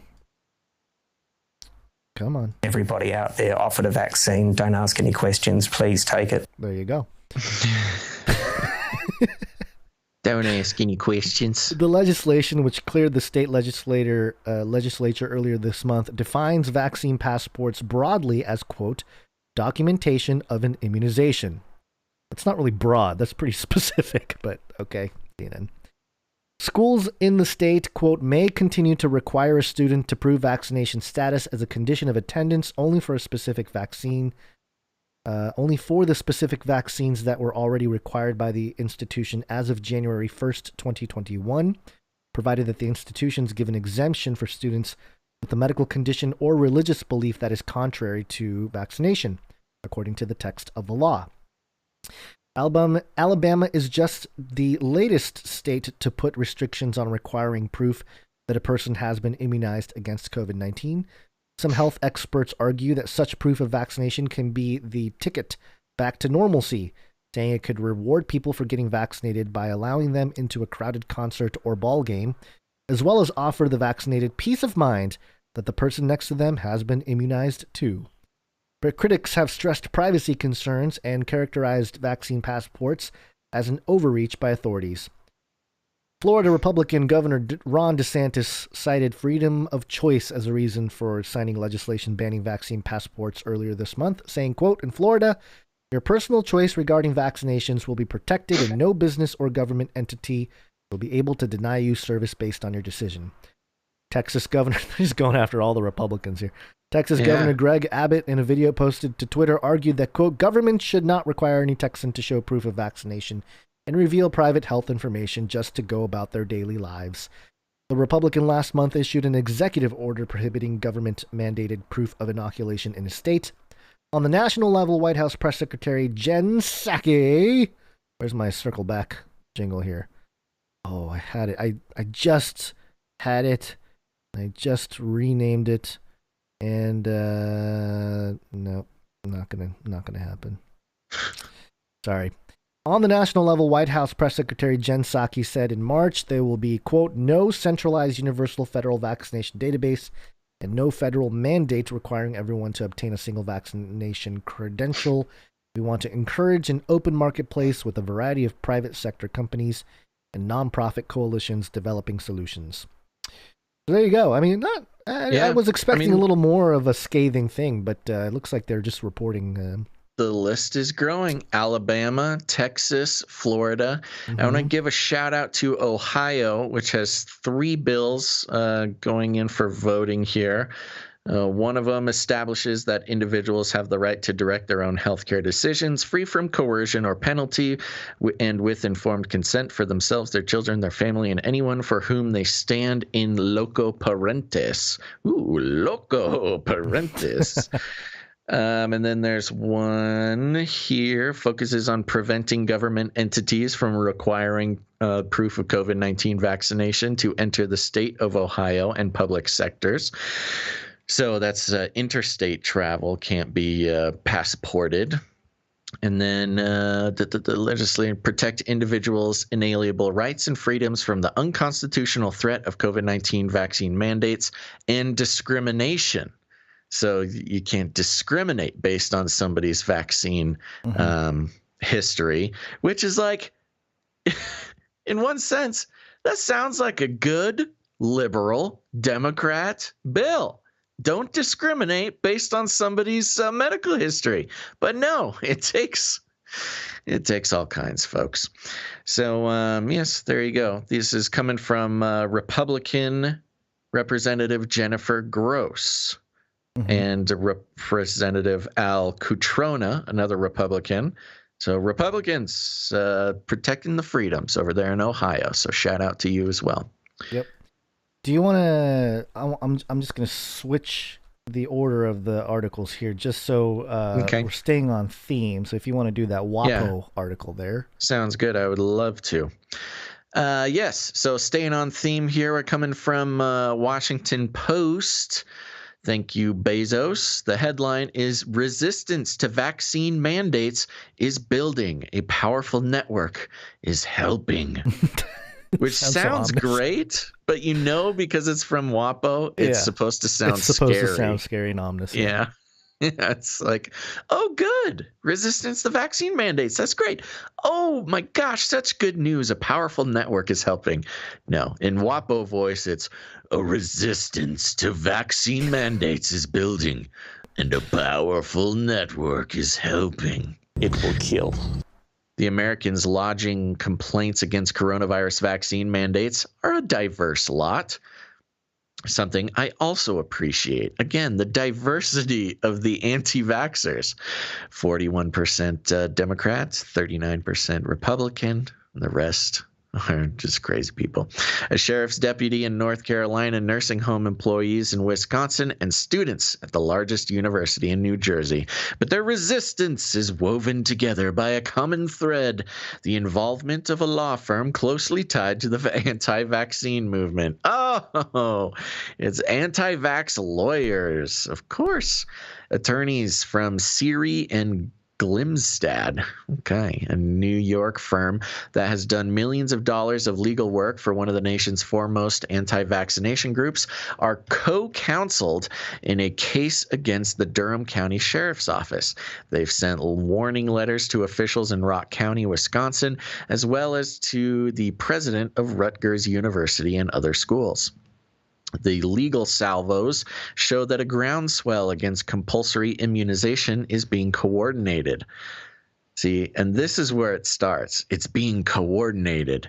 Yeah, it's being coordinated by most of the country that doesn't want compulsory immunizations. Yeah, as if the other side of the aisle, Wapo, was not also coordinated. It's totally organic, grassroots. Completely organic. Uncoordinated. The legal salvos, again, salvos, kind of a reference to like missile launchers, The legal salvos show that a groundswell against compulsory immunization is being coordinated, at least in part, from a law office on Park Avenue in Midtown Manhattan. And they offer a window into the wide-ranging and well-resourced effort to contest vaccine requirements in workplaces and other settings critical to the country's reopening. A dispute with sweeping implications for public health, state authority, and individual rights. Quote, "The message is, maybe you should reconsider because you don't want to end up in court," said Dorit Rubenstein Rice. That is not the message. A professor at the University of California's Hastings College of Law, quote, "I think that works." The Informed Consent Action Network. Ooh, what a sinister sounding group. The Informed Consent Action Network, a Texas-based nonprofit group founded by former daytime television producer Del Bigtree, that campaigns against requiring vaccines, in part by citing unsubstantiated or debunked claims about their dangers, has advertised Siri and Gilmstad's services and sought plaintiffs for challenges to mandates. Quote, "If you or anyone you know is being required by an employer or school to receive a COVID-19 vaccine, ICANN is offering to support legal action on your behalf to challenge the requirement," reads an advertisement on a blog run by Children's Health Defense, a group founded by Robert F. Kennedy Jr. that spreads what Kennedy's family members say is anti-vaccine misinformation. Oh, okay. his family, even his family members. Even before the pandemic, legal services were core to these advocacy efforts. The nearly $1.3 million paid by ICANN to Siri and Gilmstad in 2019, the most recent year for which a tax filing is publicly available, was the nonprofit's single largest reported expenditure. At stake in this latest contest is whether hospitals, law enforcement agencies, and others can require employees to take a vaccine that was made available in an expedited process permitted during a public health emergency, and likewise, whether schools may require the shots for students, faculty, and staff members in the same way many require familiar vaccines for measles and chickenpox. There is little case law on the matter, with only one vaccine for anthrax exposure previously cleared in a similar way. Didn't the anthrax vaccine kill a bunch of people too? Yeah, it's kind of ringing a bell. It was a while back, but yeah. Notice how they don't mention, they call the vaccine, let's see, what do they call it here? A vaccine that was made available in an expedited process permitted during a public health emergency. They don't say experimental, rushed vaccine that isn't approved by the FDA, that is just made available because, there's a bunch of money to be made. Employers are expected to cite the expansive evidence supporting the safety and efficacy of the coronavirus vaccines, as well as the extraordinary health risks created by the current emergency, said Carrie A. Scanlon, a former Department of Justice official who oversees labor and employment litigation at Chicago-based law firm McDermott, Will and Emery. Scanlon believes employers are in a strong position to defend compulsory vaccination, but he said many might shy away from it simply to avoid costly litigation. ICANN is already claiming victory, thanks to the work of a legal team led by Siri and Galmsted's managing partner, Aaron Siri. Quote, employers and schools that previously required the COVID-19 vaccine have dropped those requirements, the group declares in its ad on the Children's Health Defense blog. Quote, this includes an employer that did so on the heels of ICANN's legal team challenging its mandating court. Neither Siri nor his co-counsel in the North Carolina case, Elizabeth A. Barem, responded to emailed questions. Bigtree did not respond to telephone messages. Kennedy said his organization is working with firms all over the country to challenge vaccine mandates and estimated he receives many hundreds of inquiries each week about potential litigation. In legal filings and letters to employers and universities, attorneys from Siri and Gilmstad focus on the expedited process known as emergency use authorization, used to clear the shots during a public health emergency. Mandating a vaccine cleared that way, they argue, in a complaint filed against the Durham County Sheriff's Department, is illegal and unenforceable. Their arguments go further, pointing to the principle of informed consent, a tenet of medical ethics addressing human experimentation enshrined in the Nuremberg Code after World War II. Their letter to the president of Rutgers University contends a mandate under these circumstances violates not just federal law, but also international laws, civil and individual rights, and public policy. Failure to rescind a requirement in Rock County, Wisconsin, the firm informed officials there, quote, will result in legal action being filed against you. Govern yourself accordingly, the February 2nd letter advised. And it goes on and on and on. It goes into quite a bit of history of anti-vax litigation. It goes into all sorts of stuff, but I think that's the important part. So there, you got people fighting the good fight out there, man. And I thought this was, again, on the list of things to feel good about in today's show. Shall we review? One, Facebook recognizing that the lab theory was not conspiracy theory and nonsense, and I'm waiting for my check for damages and mental anguish led by my posts getting taken down. CDC, let's see. Well, I guess that wasn't necessarily good news, but mild rona building lasting antibodies. We're happy to hear that our our immune system has been scientifically proven to actually, make us immune to things against all odds, if we were to believe the mainstream media. We've got states all over the country banning passports, vaccine passports. And now we have some pretty significant legal action being taken against organizations who are trying to force vaccines on people who don't want them. I mean, this is not a bad collection of stories today. Yeah, not too bad. And I wanted to just briefly include a document and just mention it real quick. The link will be in the show notes at canarycrynewstalk.com. It's something you can share with friends and family that really just, for anybody, especially if they're trying to get their kids jabbed. It's straight off the FDA website, fda.gov, and it's a fact sheet for healthcare providers administering vaccine, similar to the ones we've seen in the past here, but I'll give you some of the highlights here. At the very top, it says the FDA has issued an emergency use authorization to permit the emergency use of the unapproved product, Pfizer BioNTech COVID-19 vaccine, for immunization to prevent COVID-19 in individuals 12 years of age and older.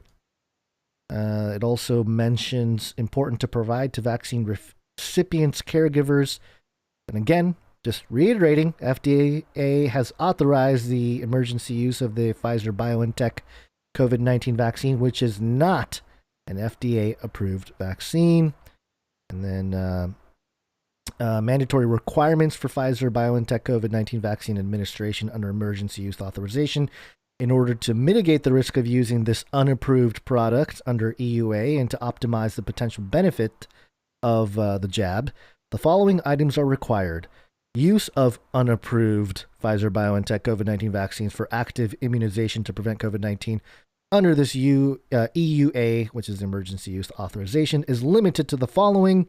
All requirements must be met, and under that list of things that must be met, the vaccination provider is responsible for mandatory reporting of the following to the Vaccine Adverse Events Reporting System, VAERS, which include vaccine administration errors, whether or not associated with an adverse event, serious adverse events, irrespective of attribution to vaccination, cases of multisystem inflammatory syndrome, or MIS, in adults and children, and cases of COVID-19 that result in hospitalization or death. That's that thing we went over earlier, that, if you get it.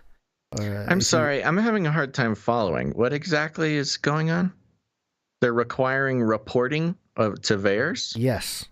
As part of, it's the mandate for the administrators of the vaccine to do that. To report to VAERS. To report to VAERS if any of these things come up.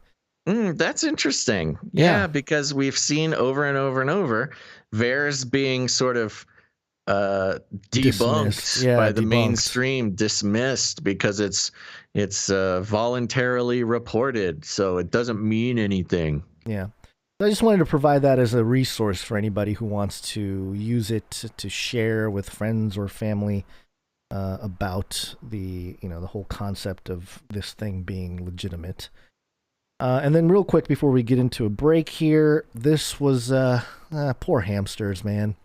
We talked about the inhalable CRISPR to prevent the ronas. This one, Science Advances, the advances.sciencemag.org, Inhalable Nanobody, PIN 21, prevents and treats SARS-CoV-2 infections in Syrian hamsters at ultra low doses. What? Yep. What is a nanobody?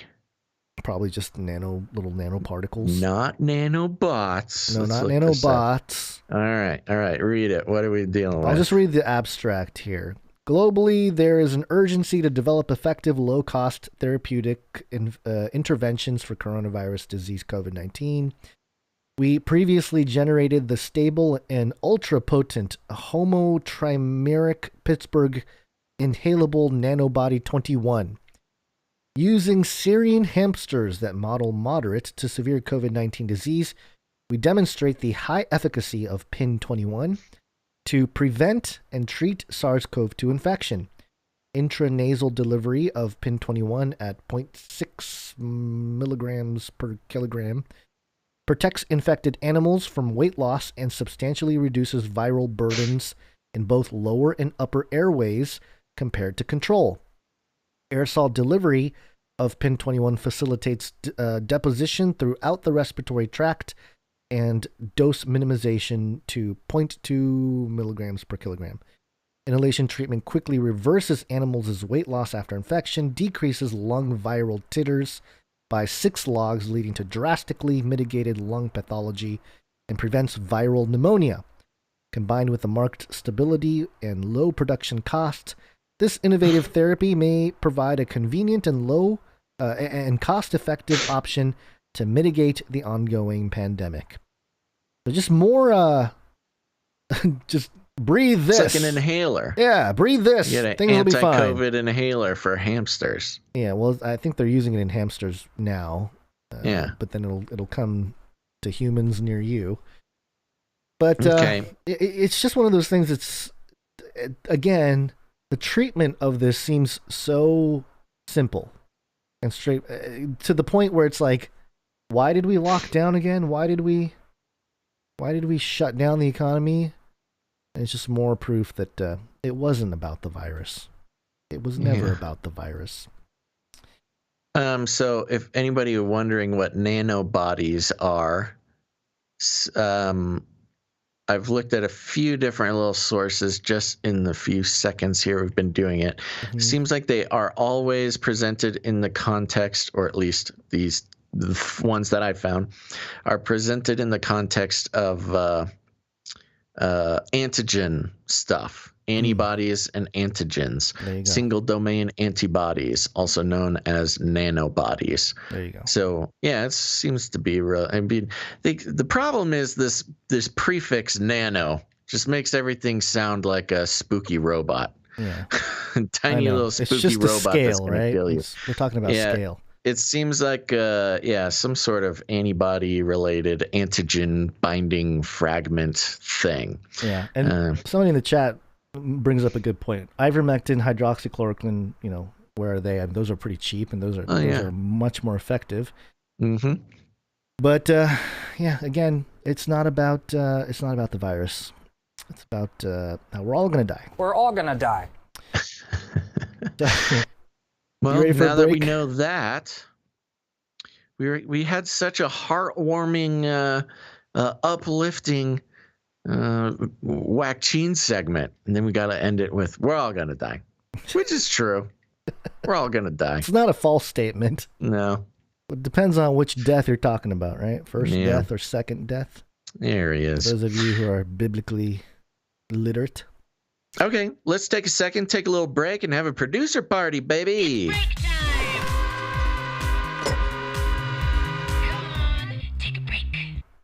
Okie dokie, folks. We're going to take a quick break. Gons, I was going to mention to you, I think maybe one of these days you should give the rundown for producership. Oh, okay. Because I think, you want to have, you can do it now if you think you can handle it. But I think people hear it from me too often.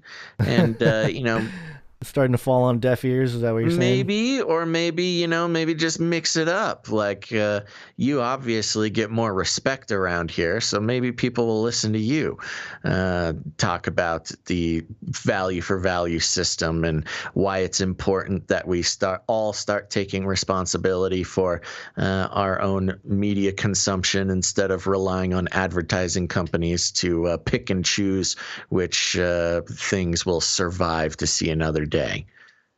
There you go, folks. That's why.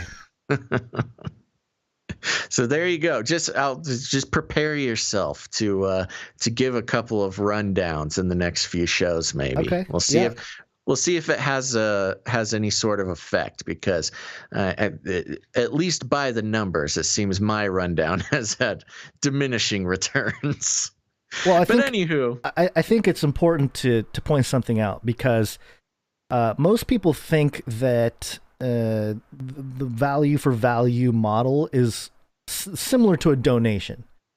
And it's not a donation. Donations are a gift to achieve a specific goal.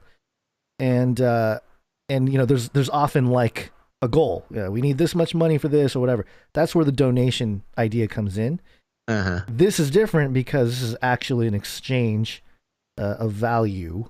It's a voluntary exchange. Yes, and the medium of exchange is content that we provide as value, and then different forms of value that we receive in return, which can be financial, treasure, your time, your talent. So yeah, I think it's an important distinction to make because most people just think it's a donation. It's a donation segment. Yeah, and that's not the philosophy behind it. So.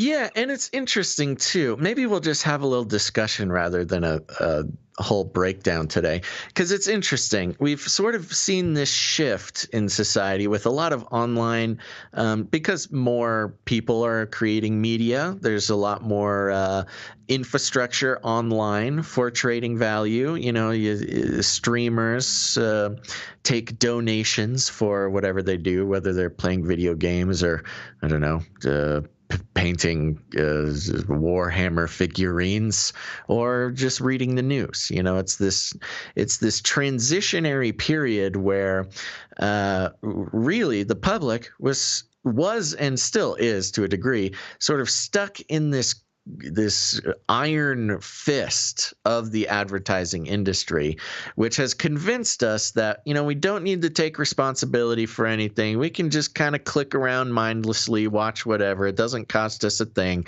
except for our own consciousness, space in our brain, our worldview. These advertisements and advertising companies are in the business of building worldview, of taking advantage of lack in people's lives, of what they might not perceive as happiness. And then the advertising companies are incentivized to convince us that the world is horrible, our mattress is horrible, things are bad. But if we just spend some money on a product, then we'll be happy again. And the problem is we perceive that as being free, when in reality it is very much not free, and even worse, more expensive than if we were just to throw a couple bucks towards something that gave us some value. Yeah, absolutely. We have this the value from value model allows for kind of a personal responsibility on our part, on you and me, Basil, to make sure that we're providing content. And actually the value that we receive back is a reflection of what we're putting out there. So, if we're starting to fail and we really, start, I don't know, going the way of the dodo bird or something, just completely off course, people are stop listening, whatever, we'll know that we're not doing a good job, because the value in return will also decrease. So it's a good symbiotic system. That's right. And now that is to say that it is still in a transitionary period. It's not really a system that people are used to. Yeah. And it's a little bit more painful because you have to do a little bit of work. You got to go to a website and then, choose a number or whatever. It's like, go to our broken website and click on things. It's a much more intentional process that is not a passive experience. And ever since we started doing our new format a year and a half ago now, when the pandemic started, the whole goal has been to not create a passive experience. That's why we have the chat. That's why we refer to different producers. Producers have a lot to do with the stories that go into the show. They send notes. We have professionals in all sorts of industries that add value to the show just by sharing information, sharing stories, correcting us, or teaching us things. And that's not even to mention people like the artists and the musicians and things like that.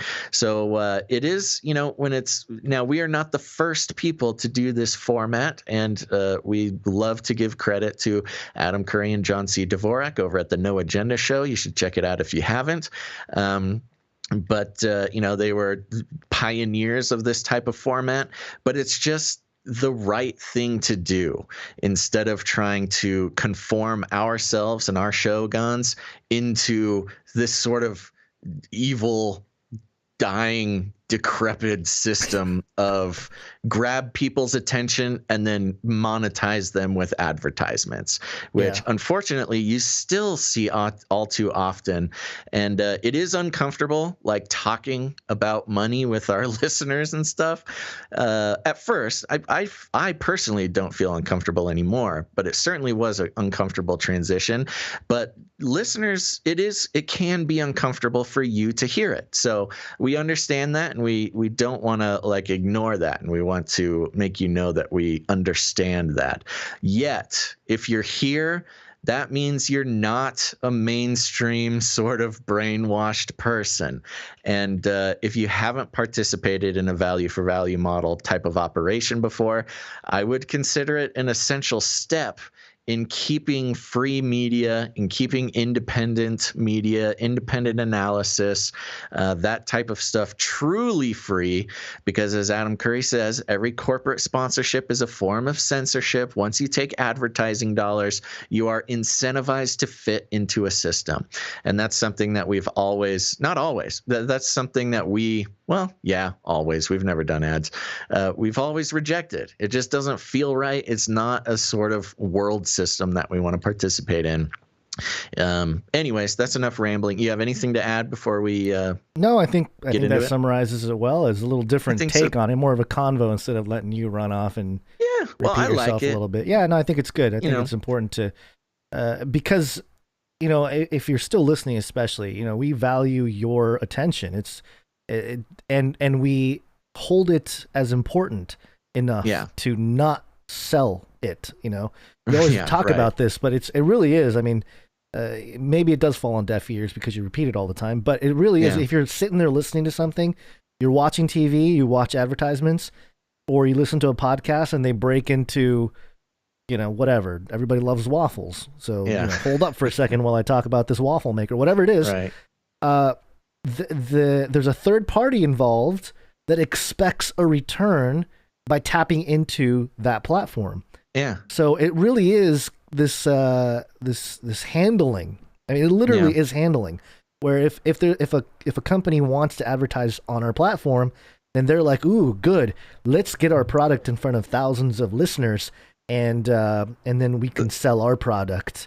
Yeah, they're literally purchasing your attention from us, and if they, which makes us these weird dystopian freak attention dealers, which is just such a weird way to think about it, but when it is that's just what it is. There's no way around it. And if the company is not seeing returns on their investment, because they would be paying us to pitch whatever to the audience.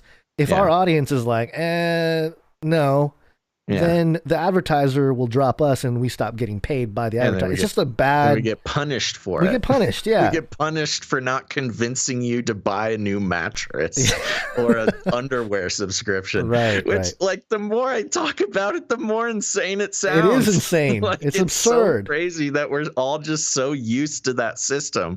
And not only do we not notice it, but we get mad when somebody goes against it.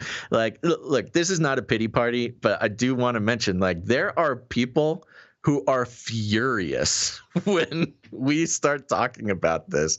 There's whole videos made complaining about how you and I switched over to this value for value model, and how I don't know how mad people are. It's just so bizarre to me. Yeah. But I think just with a little bit of self-reflection, and I don't want to be mean to those people, I just want to say, I think with just a little bit of time to not be triggered And with a little bit of reflection on the situation, we hope that you appreciate the idea of the value for value model as much as we do.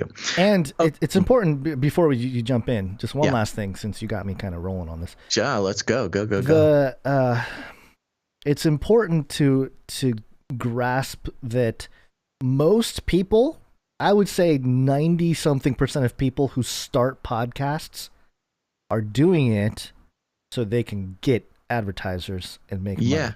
I was listening to a comedian podcast. I can't remember which one it was, but they were talking about it. They're like, "Oh yeah, Joe Rogan," and then we got into it because, man, you guys are really raking in the advertisement, and they're pitching all their stuff, and it's like, wow, there's like shame. There's no shame about saying, like, telling people we got into this so we can get the advertisers so we can make money.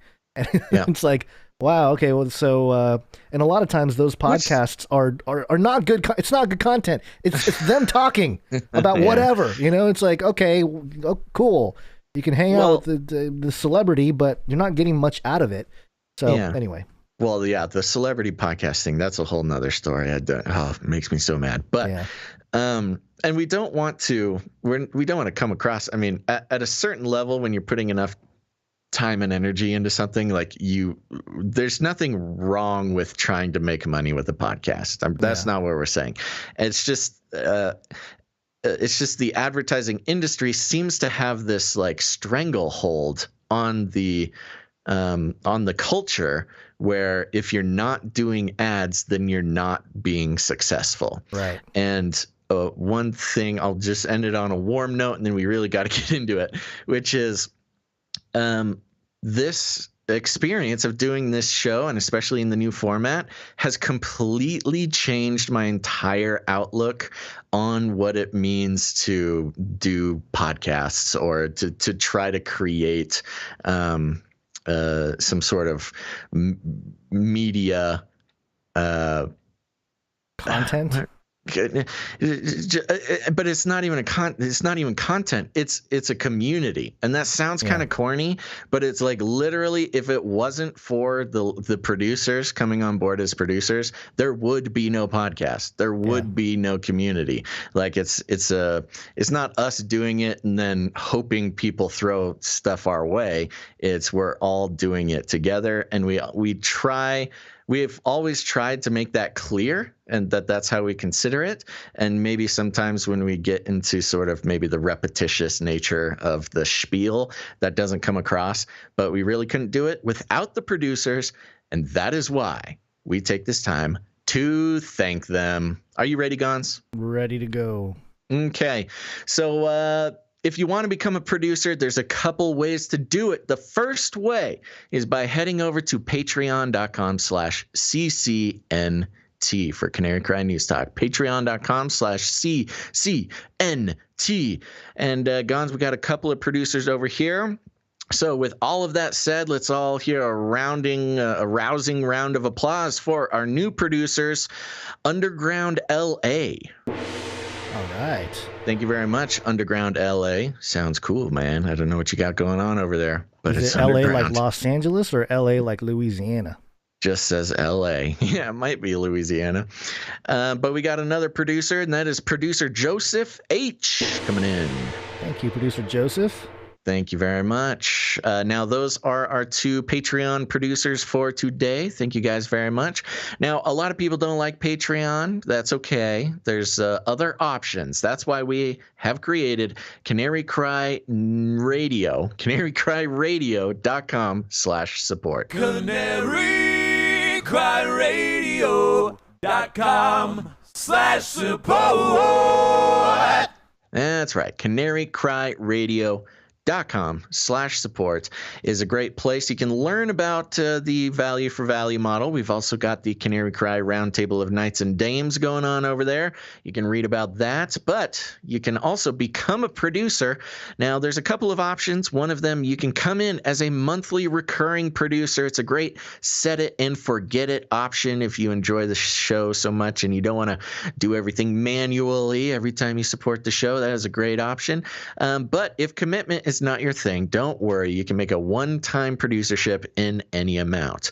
Now, there's also cryptocurrency options, all sorts of fun stuff, and we are rebuilding that site as we speak, so it'll look a little funky, but I believe in you. You can make it work. Gons, who do we have coming in on the PayPal? On the PayPal, first, we want to thank all the recurring producers. We appreciate you. We don't always mention your name, but we do want to thank you. First up, we have Spears Desert. Woo! Spears Desert is back at it. Thank you very much, producer Spears Desert. Yeah, good to see you back producing the show. Next up, we have producer Jessica L. Yeehaw, Jessica L coming in. Now, Jessica L came in with $24, and there's a note here. It'll make sense. My husband and I closed on a new house on the 24th. And you guys, yeah, congratulations. And you guys have been keeping me company while packing and moving. Just say the word and we're ready to sell, though. Still planning that future move to your Canary Cry commune in the desert. All right. Oh, the Canary Cry commune. Someday. Someday. But thank you very much, Jessica L. and husband, and congratulations on your new place. Congrats. Cool. That's really cool. Yeah. Especially in this market right now. Big deal. In this economy. All right. Thank you for that, producer Jessica and husband. Next up, we have producer Marcia M. Thank you very much, producer Marcia M. It's been a while since we saw Marcia M too, so welcome back. Returning. Next up, producer Lewis S. Lewis S. Thank you very much, producer Lewis S. Coming in with $19.84, the 1984 producership. Longtime listener, look forward to every episode. The media flat out lies. We agree, Lewis S. Thank you very much. Spelled differently, but Lewis is my middle name. Did you know this? I did not know this. Oh, yeah. Is it weird that I wouldn't know this? Well, we've been friends for 10 years, 11 years now. I don't announce it. And I technically, I don't know your middle name. That's true. Do you have a middle name? I've got several. I'm middle name Rich, baby. All right. Okay. I'm not. One of them is Danger. Jeez. Okay. All right. Next, thank you for that, producer Lewis. Next up, we have producer Scott K. Thank you very, Scott K. And Scott K has made it. He's on a 6-episode streak. That's right. I forget. Oh man, I haven't been writing down these levels of streaks. Yeah, you need to. So here's a streak, the streaker jingle.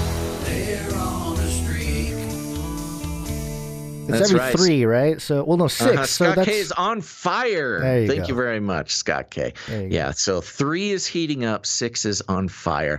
And Scott K came in with $13.43. Yeah. I don't know what that means, but episode. Oh, it is the episode. Yeah, you're right. Oh, I guess this would be a good time to remind everybody. Because maybe, I don't know, maybe somebody was inspired to go become a producer and they just need to know this.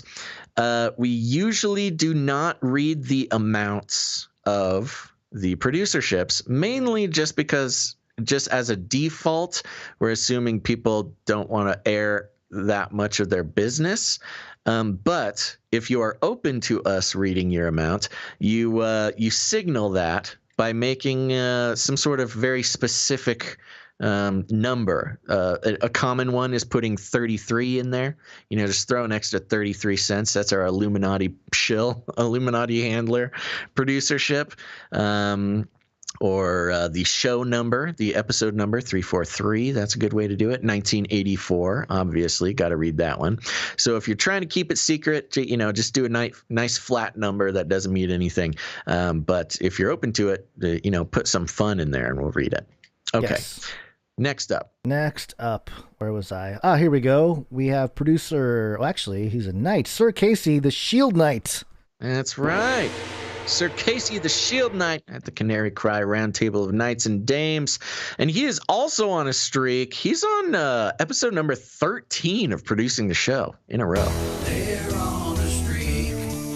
That's right, Sir Casey. And his note was a bunch of fire emojis and says Trailblazers. So is that us or is that him? It's us. It's all of us. Yeah, but also I don't know if maybe he's a Portland Trailblazers fan. Is currently playing in the playoffs against the Denver Nuggets. Sports ball reference? Yes, ball and ring game that we play on wooden floors. Ball and basket game. Ball and basket. Yeah, Dame Dalla is on the Trailblazers. So yeah, maybe that's in reference to that. They lost last night though, so I don't know. Well, that makes more sense than what I said. So I'd like to think that we are the Trailblazers and all that. That's nice. I like that. Yeah. Double entendre. Double entendre, yeah. All right. Thank you, producer Sir Casey. And keep that streak going. Is he the number one streaker? That sounds bad. He is currently in the lead on streaks. He's the best streaker we have. He's yes. But close behind, nipping at his heels, is producer James H. on a streak of 11 episodes. And he comes in with a pocket full of $7.77. Thank you very much, producer James H. And bringing it home for the PayPal, we have Tristan H. That's right. Thank you very much, producer Tristan H. And Tristan is back on a streak. He's on a 2-episode streak. Thank you very much, Tristan H. Do we give him the streak jingle for that? Yeah, why not? That short little jingle, "They're on a streak," is going to be stuck in everyone's head forever. It's so simple, so short, and yet there it is. Yeah. We also accept cryptocurrency. You can go to canarycryradio.com/crypto to get a little spiel about what that's all about. We got a little bit of Cardano, ticker symbol ADA, from producer Jack V. Great. Thank you, producer Jack V. He's Jack V, the Gen Z crypto chat. Back at it. Thank you very much, producer Jack V. He's so cool. He gave us 6.9 ADA tokens. It's really nice. Very Chad number. He's a very Chad number. Yeah. He said, hey fam, I sent the 6.9 420 ADA. It's really 6.9 420 ADA. Okay. Yeah. I follow you, Jack V. Yeah, he must be an Elon fan too. Yeah, he's a cool guy. And he wanted to start here with a quote of a scripture. But you are a chosen people, a royal priesthood, a holy nation, God's special possession, that you may declare the praises of him who called you out of darkness into his wonderful light. Once you were not a people, but now you are the people of God. Once you had not received mercy, but now you have received mercy. That's 1 Peter 2, verses 9 and 10. He says, just wanted to say, love you guys, and I'm glad to send you this appreciating asset, which is Cardano. Oh, yeah. Built on Ouroboros there. Questionable names for some of their technology. But anyway, it's okay. They love also, when you guys talked about gas prices, it made me laugh. I live in NorCal, and I paid $4.70 for premium today. Big love from your crypto Chad. And can you play the Vaxburger and Newsom jingle? And, yes, we can. Yes, of course we can. Vaccinations. It's Newsom science, baby! Ha! There you go. And we appreciate your producership, our Jack V, our Gen Z crypto Chad.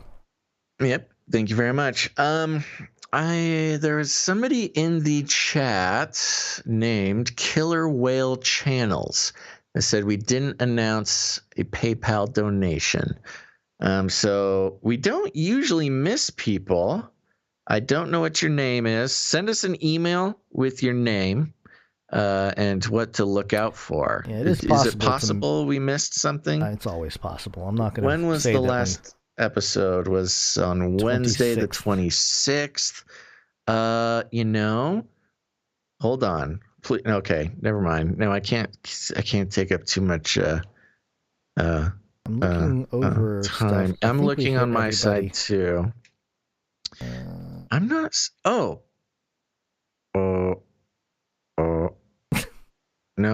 No. Okay. I'm sorry. Yeah, I don't know. We can't have too much dead air. Is it maybe through Patreon? I don't know. Send us. Send us a note. We'll make send it. Us a note. We'll make it right. We always make it right. I don't know. Sometimes things make it through the cracks, but we don't do it on purpose. Two people, Basil and I, doing the accounting over here. We're both horrible accountants. You have two podcasters doing the accounting. What do you expect? Not going to always work out too well, but we appreciate your patience. And if you send us a note, we'll set it straight. But yeah, just to get this segment over with here. Not to say that this isn't important, but we need to make sure we thank people that have contributed to the show with their time and talent. First up, the timestamps. We want to thank producer Rachel C. Thank you, Rachel, for giving us the timestamps for episode 342. And we have a jingle. We have a new jingle.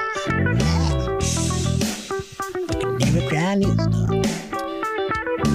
And last episode, Basil, you were struggling to provide different levels for the people on a streak. You know, it was something about walking on the sun. I don't know. It was some weird, obscure I reference stand by that one. B-Dub sent us a little jingle for the streak. Approaching supernova. This is Charlie November Tango. You are approaching supernova. Repeat, you are approaching supernova. Oh, that's great. I like it. That's good. Yeah, that's really good. And that'll be, we'll make that, let's see, 12. That'll be 15. That'll be the 15 streak. Okay. Yeah, that's good. I needed something after you might as well be walking on the sun for 12. And supernova for 15 sounds good. Yeah, Thank you for digging me out of my own grave, B-Dub. It would be horrible if everybody just died, you know. They burned to a crisp. At 12 straight episodes, and then you know what? I pick a theme and I stick with it, Gons. I'm nothing if not consistent. Yeah, that's true. All right, and also you can produce the show with your artwork. One art, please. And our first piece of art comes from producer Allie, who has her own jingle. One art, please. Another one from Allie now. Here it is. And this one is titled Emo Basil. And it says the idea for Emo Basil sprang from Basil's impression plea in Wednesday's show for people to become producers to, quote, make me feel something again. Lyrics are from Welcome to My Life by Simple Plan. And you can describe what's happening here. Yeah, well, I mean, basically, oh gosh, this makes me feel something for sure, Allie. Thank you for this. It's funny, but also really hurts me. Because I grew up in the golden age of emo. I was in high school, and I am ashamed to say I had something kind of close to this haircut, and it's making me think upon some times I would have rather have forgotten. But for those who are just listening, this is a very well done pencil drawing of me with my big googly eyes, 2 lip piercings, and the long emo haircut that is just the swoop, the swoosh, all off to one side. Oh man, what were we thinking? I can't believe emo is still a thing either. But at the top, she's got some lyrics from who is this from? Simple Plan. It's sideways in the document here, which is really also messing with my head. I could read it for you. Yeah, it's from A Simple Plan. You don't know what it's like to be like me, to feel hurt, to feel lost, to be left out in the dark. Become a producer. Help me feel again. I had to go back and listen to that song. I had not listened to that song. And I forgot the crazy voice that they would sing with. You don't know what it's like to be me, to be hurt, to feel lost, to be left out in the dark. That's not how the song goes, but you get the point. I felt like I just had like a flashback to Yeah. old Blink-182 songs or something. Just Is it hurting you as much as it's hurting me to think back on our emo days? Yes and no. I mean, I made a transition quickly into screamo. I needed a little more edge. Yeah, we all did. Punk emo itself was like the poppy emo was It's too soft. Too soft. I didn't really enjoy that too much. I needed more. I needed the screamo. Oh no, Gazel and Bonds. Ali says, Basil, you're ruining the song for me. No, I don't want to ruin anything. I'm sorry. Enjoy the music that you enjoy. It's just high school's a weird time, Ali. Yeah. It's even weirder when you have big googly eyes. Noah used to say he used to wear Jinkos. I had a pair of Jinkos. I was in middle school during the Jinko times, and I had one pair of Jinkos, and I kind of miss the Jinkos, actually. Now that I'm taking a second to think about it, there was so much room for activities. Very comfortable. Yeah. Jean pants. Very fluffy. Okay, we have to stop thinking about the awkward days of middle school and high school. We have a show to do. Yeah. All right. Thank you very much, Ali. This was very good. It is going on the wall. It's going on the wall of Basil portraits. I appreciate it very much. Simple Plan from Montreal, Canada. All right, next up we have one from producer Dove. And the note, peace. So after hearing about all these cicadas that were running around eating hallucinogenic fungus and engaging in bizarre mating activities, I thought to myself, quote, oh no, they're turning into festival wooks. So I decided to drop some of these filthy cicadas in their natural habitat to Save the Bananas Fest, or at Save the Bananas Fest 2021. Hope you guys enjoy it. Keep doing what you do, and I'll keep praying for yins. Thank you very much, producer Dove. And yes, it's exactly what he said. It's a bunch of hippie cicadas who, well, are stoned out of their gourds. Their eyeballs are all red. Yes. Wearing the classic hippie attire. We got drug rugs. We got tie-dye. We got baggy patch pants. We got fanny packs. And we got sacred geometry all over the place, folks.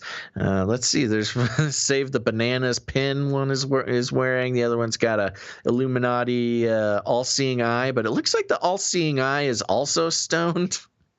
And in the background, can you see that? You get up close. I do, yeah. That is a stoned, all-seeing eye. Then in the background, there's the mushroom tent. Yeah, the mushroom tent. I'll get to the mushroom tent in a second here, but the guy wearing the oh my gosh, I see eye it. I see it now. Also has a pin of Commie Cry Radio. Yes, the Commie Cry Radio keeps popping up. He just slips that in there every time. It's very good, Dove. Always fun details to find. Yes, and if you're wondering what is going on, we reported on the cicada, Brood X, which is now flying all over the place on the East Coast. Have you seen any of the videos of like the cicadas jumping into newscasts and stuff, spooking people? Yeah, it's pretty funny. The cicadas are growing, or the population is growing quickly, and we reported on a fact that 5% of the cicadas are infested with psilocybin fungus, and so they're tripping out all the time, and sends them into a mating frenzy. And there's a long history of people eating cicadas specifically in hopes of getting the psilocybin fungus, and having their own little trip there. Say no to bugs, kids. Say no to bugs. Thank you very much, producer Dove. Yes, appreciate that. One more here from producer Josiah, and it is Robot Basil and Gons. Okay. Oh, yeah, there we go. We got Robot Basil. It looks like I have the body of Wally with some big googly eyes. Now, Josiah put googly eyes on Wally. Doesn't Wally already have googly eyes? Kind of. They're not really googly. Okay. He had to Google them up a little bit. Yeah. And then we got Robot Gons. You're a little bit more of a humanoid. Looks like you're You're a little bit more capable than I. And it says Robot Basil and Gods. Thank you very much, producer Josiah. Yep, appreciate it. I don't know what the green glowy thing is on the left there. Maybe that's I don't know either. It's a signal. Spooky. All right, thank you for that. Appreciate all the producers that came in and contributed to the show. Episode 434. Do you have any reviews, Basil? Yes, but luckily it's a very short review segment. I'll do a little reload just in case. Now, here's the thing, folks. Please leave ratings and reviews on Apple Podcasts. If you haven't done it yet, just go to Apple Podcasts, search for Canary Cry News Talk, leave a rating and a review. It's very important to keep a nice steady stream of ratings and reviews. It's kind of a boring backdoor podcaster thing to worry about, but it is important because as long as those reviews keep coming in, iTunes and Apple Podcasts and other podcast platforms recommend the show to other people. So with your review, you might be responsible for activating the algorithms. Only one... Yippee. Only one review came over on Apple Podcasts from the United States of America. This is left by Joby G. Oh, I see Joby G every once in a while in the chat and stuff, I think. I think they produced once. I forget. Well, hi, Joby G. And leaves a 5-star review. Yawesome show is the headline. And the text reads, a really great show with 1, 2, 3, 4, 5, 6 exclamation points. All right. 5 stars and 6 exclamation points, Gons. I think that's pretty good. Yeah, love it. Thank you. Appreciate the review. Yes. And please, if you're out there, it just takes a couple seconds. Please leave a rating or review. And as one reviewer said, it's the cheapest way to get me to say whatever you want me to say on the show. So, so go for it. I'm surprised nobody has taken more advantage of that. Well, people need to think long and hard what they would like to hear you say. Yeah. Okay. Before we forget, the Canary Cry Producers logo contest. Yes, I was going to move into that. Okay. But I think you should do it. Oh, you want me to do it? Well, you might as well. You brought it up. Okay. Hold on. No, okay, the sigh of I'll do it. I only say that because I'm trying to coordinate somebody to pick up the daughter here because time-wise it's not you happen. Do your thing. I will take care of it. So, who was it? Hold on. Gotta scroll down. Is it in the thing? Okay, hold on, folks. Time out. Oh, no, I'm losing control of my VR hand. It was producer Paul G. That's who it was. Paul G., the son of Dame Sissy Sue of Sassafras, one of our beloved dames. So that's right. Paul G. we are announcing a Producer logo contest, and whoever the winner is, Paul G. will be giving a $100 producership in your name. So artists out there all over the world. Now, let me be clear. Canary Cry Producers is different from the producers. So the producers, spelled Prayducers, you can put a hyphen in there if you'd like. Canary Cry Producers is the Canary Cry prayer team. We got intercessors all over the world who band together and they pray for the show and pray for the producers and just do a lot of praying. It's an awesome part of the Canary Cry community. Not just Canary Cry community, but also the whole community. So we love our producers, and Paul G has put out a call for you artists and graphic designers out there. If you want to create a logo, maybe like imagine a logo or a badge, maybe a coat of arms, just throwing out ideas here for the Canary Cry producers. We will be accepting entries until next Friday. So you've got a week and a couple days, but you can send it in early if you'd like. Send in your producer logo, Canary Cry Producers. Use your imagination, get fun. and send it into canarycryradio@gmail.com or canarycryradio@protonmail.com, and we will be bundling those up, sending them off to Paul G. And Paul G, I think we'll be picking the winner, or maybe he'll be doing it in conjunction with us. We'll make it a team effort here, Paul G. And the winner will get a $100 producership in your name coming from Paul Green. So it's a win-win-win for everybody, folks. Get on it, artists. As of now, we just announced it on Wednesday, but as of now, there are no entries. So you've got, 8 days? I'm going to say 8 days. It's technically, no, 7. No, 7 days.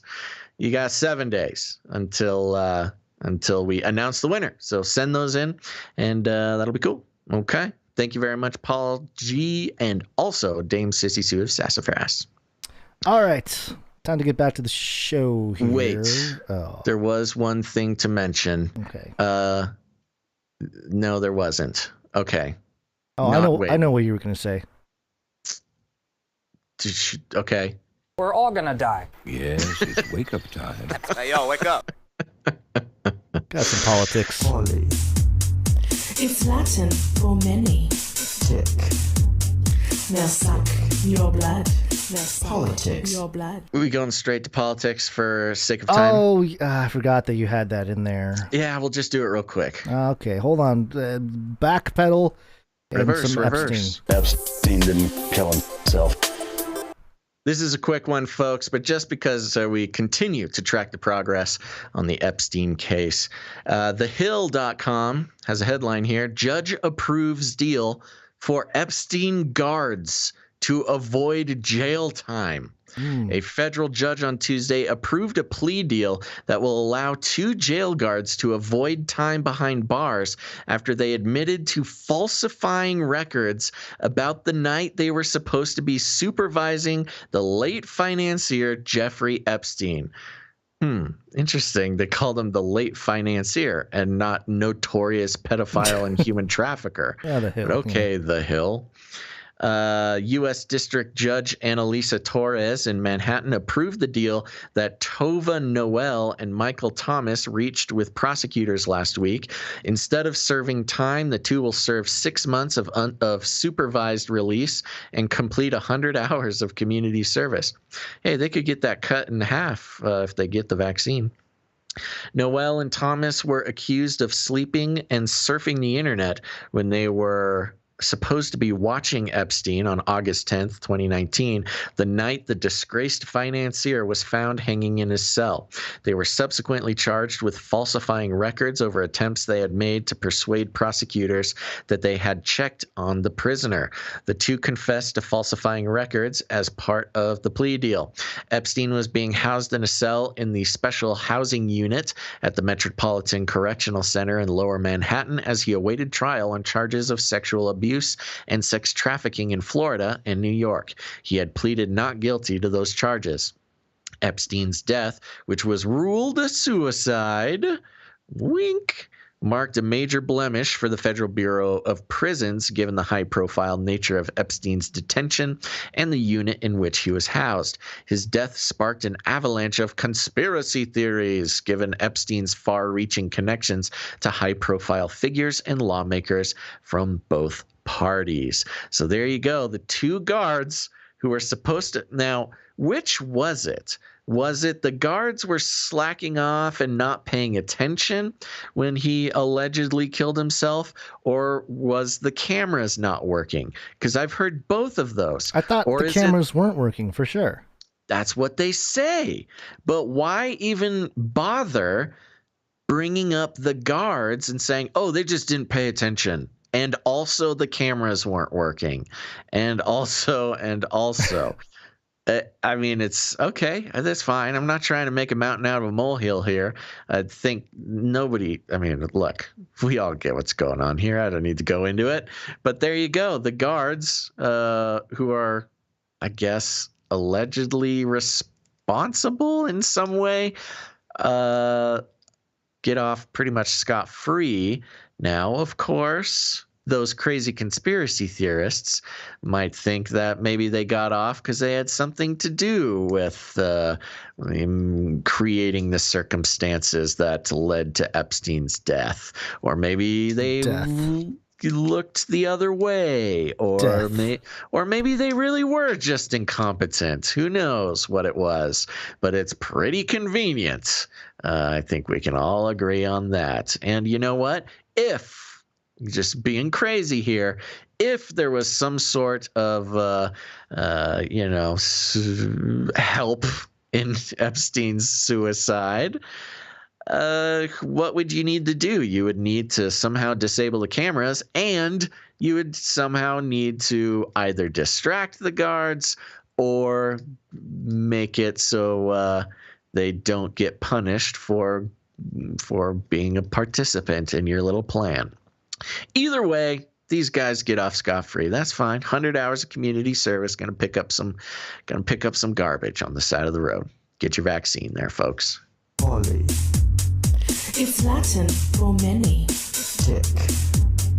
Now suck your blood. Politics. Your blood. This is the LA Times. First up here. With Biden's first budget, annual federal spending would top $6 trillion. Yeah, why not? Come on, man. Why not? Just put it whatever. Just say whatever number you want. Washington, the $6 trillion in federal spending that President Biden will propose Friday in his budget request for the coming fiscal year reflects both ambitious goals for reinvigorating the economy through government action and a head-on challenge to his Republican opponents in Congress. By seeking billions of additional dollars for new infrastructure, aid to education, help for middle-class families, new environmental programs, and a host of other domestic initiatives, Biden promises to ramp up economic growth, make the U.S. more competitive globally, boost the long stagnant incomes of most American workers, and combat climate change. He's a superhero. So many things. And by proposing... So many expensive things. And by proposing the largest annual federal budget in constant dollars since World War II, he is laying down a political gauntlet to Republicans who are betting they can obstruct his initiative and break Democrats' shaky majorities in Congress in next year's midterm election. Biden, speaking about the economy at Cleveland Community College on Thursday afternoon, delivered an impassioned argument in support of the sweeping domestic agenda to be outlined in his budget proposal to Congress for fiscal year 2022, which begins October 1st. Why do we have calendars? What's the point? Honestly, things are just so not linear. And anyway, quote, "This is our moment to rebuild an economy from the bottom up and middle out." Oh, the bottom up and the middle out. Whoa, which one is it? It's both. Why not throw in top down while you're at it? Top down, bottom up, that's what middle Republicans out. Want. Who says middle out? There's been some times you do middle out. I've never heard that before. Okay. You've never eaten a pizza from the middle out? Yeah, but we're talking about pizza. We're not talking about the economy.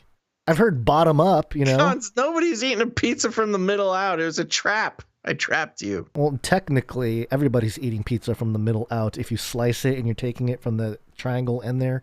Oh, yeah, right? You make a great point. Yeah. Oh, yeah. You trapped me. Oh, the hunter becomes the hunted. Okay, so yeah, this is our moment to rebuild an economy from the bottom up and the middle out, the president said, arguing that investments in infrastructure, workers, and families will make America's economy fairer and help the country keep pace with global rivals, China in particular. He continued to push for his proposal to raise taxes on corporations and the richest individuals to pay for the investments and tax breaks for low and middle income households, and he mocked Republicans for opposing those tax increase plans, even as they attacked his spending proposals as budget busters. Quote, "We had no problem passing a $2 trillion tax plan that went to the top 1% that wasn't paid for at all," he said, referring to Republicans' 2017 law that drastically lowered tax rates for corporations and the rich. Quote, "But every time I talk about tax cuts for working class people, it's, oh my God, What are we doing? What are we going to do? Come on, man. Any president's budget request to Congress is primarily a political document, a fiscal blueprint spelling out the administration's priorities. Congress invariably reshuffles White House spending plans, sometimes all but ignoring them. But with Democrats in control of the House and Senate, if narrowly, Biden can expect a respectful hearing for his first full-year budget proposal as president and some success. What? That sentence didn't really feel that right. It's I'm Biden. just going to move on. He's taking a much more bold and aggressive posture politically than President Obama did. Biden also advocates bipartisanship, but has suggested that if Republicans resist compromise, he will try to pass his program with only Democrats as vote or take the fight to the voters. So that's not bipartisan. that is the definition of not bipartisanship, you know? It's like, do as we say, or else we'll do it our way. Yeah, that's not bipartisan. That's exactly the Democrat way. While polls show the popularity of many of Biden's proposals, pressing his plans without bipartisan buy-in would be a political gamble, given the highly polarized electorate. Yada, yada, yada, goes into the monies and all that stuff. But $6 trillion, money printer go burr. Money printer go burr. It's impressive. You know? Yeah, I mean, you kind of mentioned it. These numbers don't even mean anything anymore. No. And I think Biden knows it. Well, maybe he doesn't. But no, I don't think he does. How does money work, Biden? Well, it's a big number. Big number's better, right? Okay. $6 trillion. If there was a reporter out there with the opportunity, ask Biden how the money works. How does money work, President Biden? He would just get mad. He would tell you to get in front of his car so he can run over you. It's a joke, but that's what this administration does. If you ask them a hard question, they literally threaten violence on you. It's true. Or just degrade you, like just infantilize you like Jen Psaki does. Oh, yeah. More on Biden. Got hairy legs. Got hairy legs. You want this one here, the CBS News? Sure. The headline here is Anti-Defamation League calls on Biden to appoint Jewish liaison amid rise in anti-Semitic attacks. The Anti-Defamation League is asking the White House to appoint a liaison to the Jewish community after recent violent attacks between Israel and Hamas led to a rise in anti-Semitic attacks on in the United States. Quote, "We want to see the administration appoint a Jewish liaison at the White House," the organization's CEO, Jonathan Greenblatt, said on CBSN Thursday. The position was filled by presidents for decades and left vacant under former President Trump. The ADL told CBS News it was looking for the reestablishment and filling of the role in order to enable clear channels of communication between the White House and the American Jewish community. Greenblatt also said, quote, "We have been waiting for them to name a position at the State Department that is still vacant, the special envoy for anti-Semitism.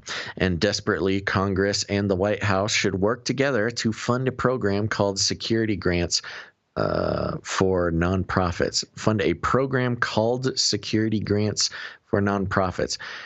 That security grants for nonprofits is not capitalized, so it's a little confusing. But that program, the Nonprofit Security Grant Program, awards funding to nonprofit organizations deemed high-risk targets for terrorist attacks.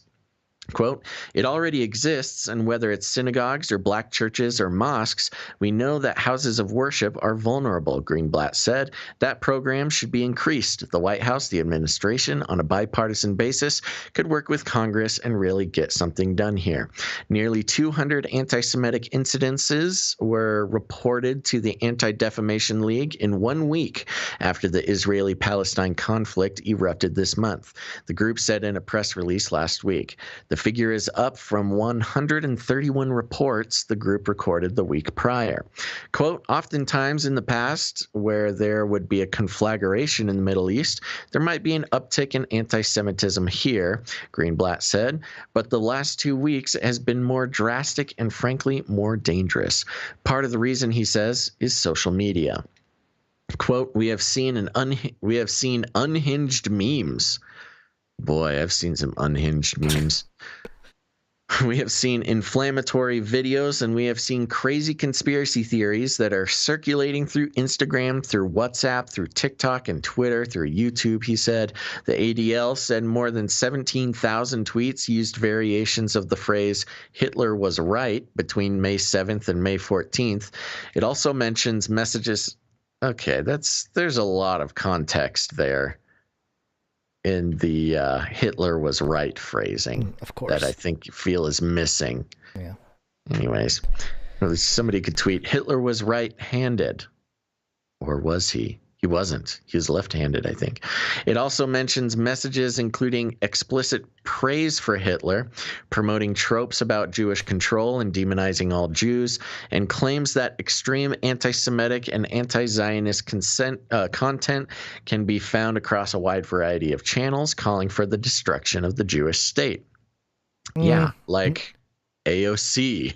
Or progressive Democrats. Here's the thing about and there have been many stories about the Jewish community being under attack in the U.S. since all the tension in the Middle East. And a lot of the extreme calls for violence, or for specifically the destruction of the Jewish state, are coming from political leaders, not from people that are Elon Omar and AOC. They're all those anti-Israel people. Yeah, to the explicitly, point. Explicitly. I know, it's crazy. So it's interesting because it's almost like they're being used as pawns to gather up all the people that would otherwise have just a simple political issue with the Zionist regime. And, because it's such a complicated issue, where, if you're anti-Zionist, we had that article a few episodes ago, that if you're anti-Zionist doesn't mean you're anti-Semitic, or does it? I don't know. Did we cover that story? I don't remember. I'd been reading a whole bunch of stuff on it, so it's been an interesting view of it. But it's fascinating to see the issues get to the point where it causes violence in America, because it proves the social engineering and mind control of the entire thing on either side of the aisle here. And, we try not to take sides on all these issues because, there's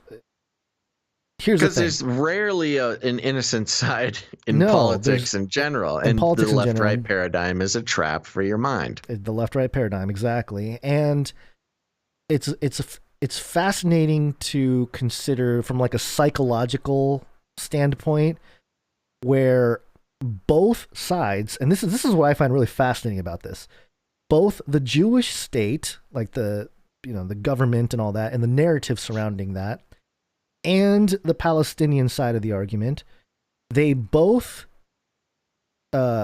present themselves as victim, right? Right. Yeah. And their leadership both display the actions of oppressor.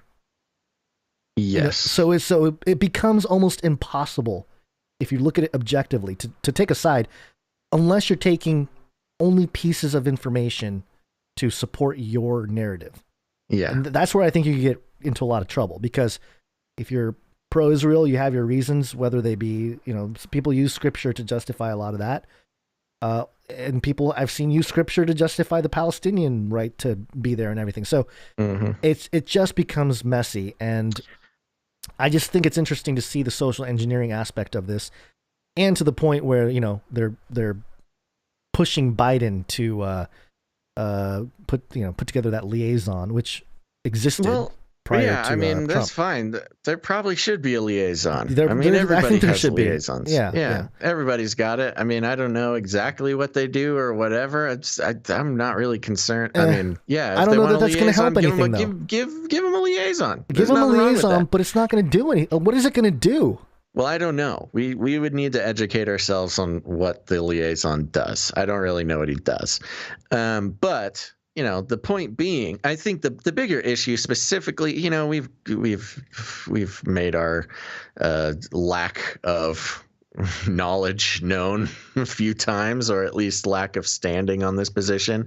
But the position that we are aware of is that it's the progressive Democrats and plenty of the centrist Democrats, and to be fair, plenty of people on the right side of the aisle too. They're the ones sort of flaming up this anti-Semitism. They spent 4 years calling Donald Trump an anti-Semite, calling Donald Trump every name in the book, including anti-Semite, and then they turn around and call for the destruction of the Jewish state. I mean, like, what in the world? And look, it shouldn't come as a surprise. They're politicians. That's what they do. It's all a big Hegelian dialectic, double speak, ministry of truthiness nonsense. The tongue twisting yarn ball, and it's designed to be that way. And it takes people out of their rational thinking. And of course, they've created a culture over the past 4 years with Trump, 5 years even, if you include election times, where making anti-Semitism synonymous with conservatives, which makes no logical sense because traditionally it's the evangelical church who are the Zionists in the United States. I've been in that. I grew up in the evangelical church. I've been a Christian for many decades, and the entire time it was completely saturated with pro-Israel rhetoric. The idea that Christians are somehow anti-Semitic at some core is completely ridiculous, but it's what's propagated by politicians in the media because it's just a great way to demonize Christians. When in fact, it's progressive Democrats who are the ones calling, Israel the oppressor, and, sometimes explicitly calling for the destruction of the Jewish state. And it's complete craziness, mind control. And so, they notice how there's very few reports on the perpetrators of the anti-Semitism.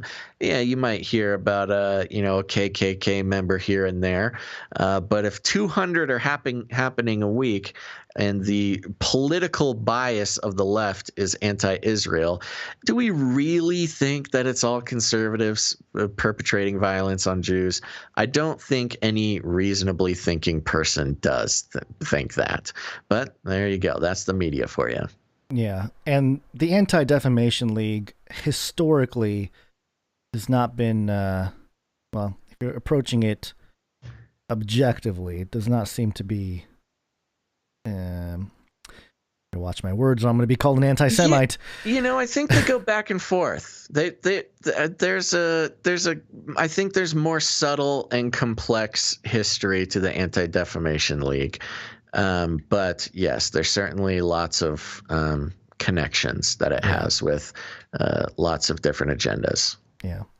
So it's interesting because Biden hasn't really, he did kind of make a stance about, looking for the ceasefire and, defending the UN or I'm sorry, opposing the UN. I think Netanyahu thanked him for not picking up on the UN's request for ceasefire. So he's kind of tiptoeing around, but it's interesting because a lot of his side of the aisle are, like you mentioned, stoking the flames against the, especially, and that's what's crazy too. I mean, if you really just strip away the titles and the labels, and you look at what happened to Jews in World War II as part of like the discrimination, like the actual discrimination that happened there. I mean, it's kind of the same thing going on, It's like, whoa, man. Yeah. Craziness. But yeah. Speaking of Sorry, did you have more? No, nothing else. Go ahead. Yeah. May I please? I have something very important I need to bring to your attention. Okay. It's this next story from DeseretNews.com. And Gons, I'm here to keep you aware and woke to what's going on with your new governor. The headline is Caitlyn Jenner says she will cancel culture and wake up the woke. Listen to that. Are you even woke? Listen to that. Caitlyn Jenner, your soon-to-be governor. Hashtag cancel culture. Cancel culture and wake up the woke. This is strong rhetoric coming from Jenner. Caitlyn Jenner, who is running for governor of California, recently said on Twitter that she plans to end cancel culture. I did not know that the governor of California has that kind of power, but apparently it is within the jurisdiction of the California governor to end cancel culture. When elected governor of California, I will, all caps, cancel culture and wake up the woke, she tweeted. Jenner has had a storied career in reality television. She has daughters with ex-wife Kris Jenner, Kendall and Kylie Jenner. Kim Kardashian West is her stepdaughter. Jenner told, we live in it's a brave new world, Gons. She has daughters with ex-wife Kris Jenner. Jenner told CBS this morning that she doesn't want her family involved in her political run either. I did speak with all my children, and I said, hey, I don't want one tweet. I don't want you. This is my deal, she told CBS this morning. Okay. I don't know why this is Caitlyn's new voice, but it's real demeaning. Quote, I said if anybody asks any questions in the media, because obviously they are in the media, I just said no comment. Address your comment to me, Jenner said. Jenner is a former Olympic gold medalist who turned into a transgender activist. She has been, that's an interesting way to put it. Yeah. Jenner is a former Olympic gold medalist who turned into a transgender. He turned into she. She's turned into a transgender activist. Okay, so a career shift from athlete to activist is what they're referring to. Why do they say former Olympic gold medalist? Aren't you just an Olympic gold medalist if you win the Olympic gold medal? That's a great question. Yeah. How are you former? Right. Like you lost your gold medal? Like he was a former Olympic gold medalist, but no longer is he a gold medalist. Did they take the medal away? No. That is possible. It has happened. It has happened, but only after the Russians. Stop changing the subject. Okay. Because there's one more sentence.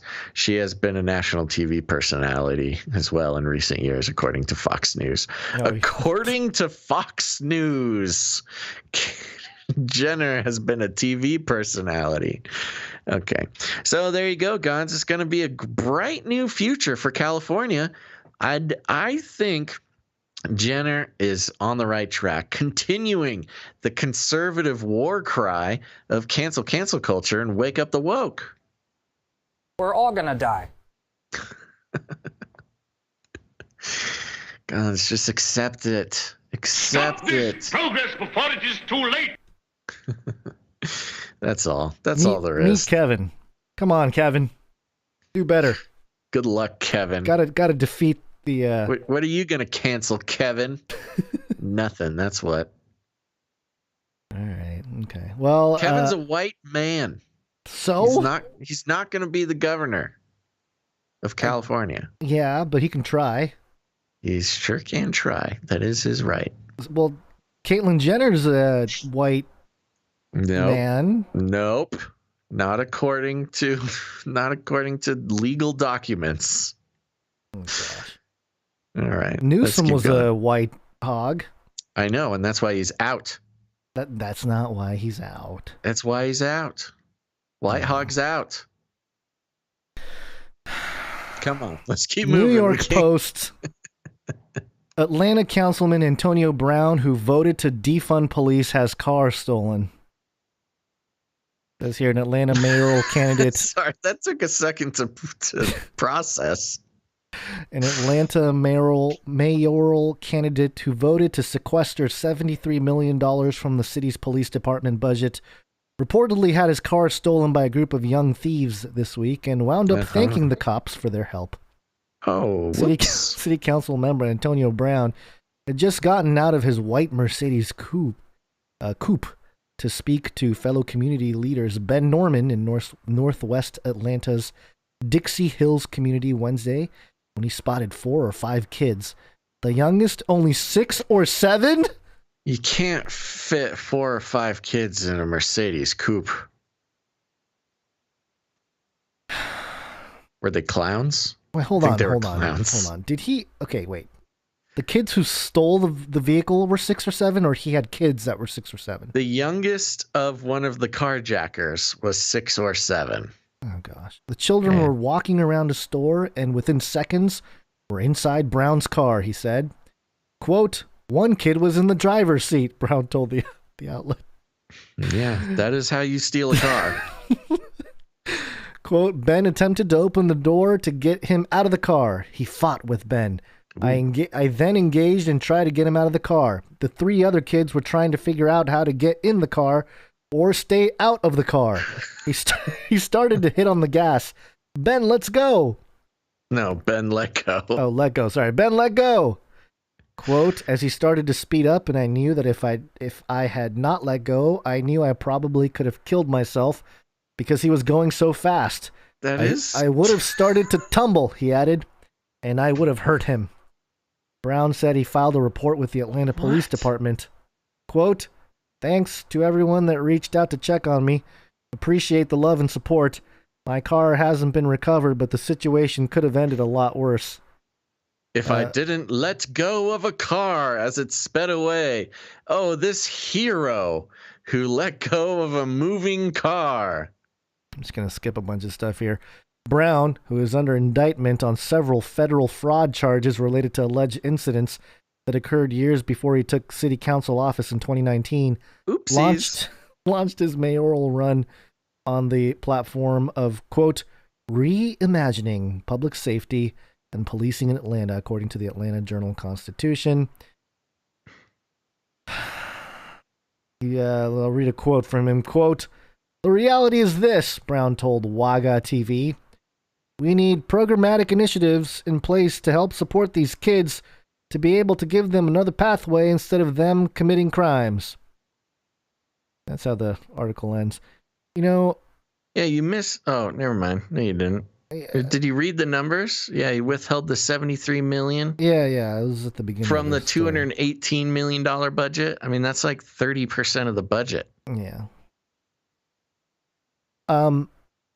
If you're gonna criticize the police and defund the police,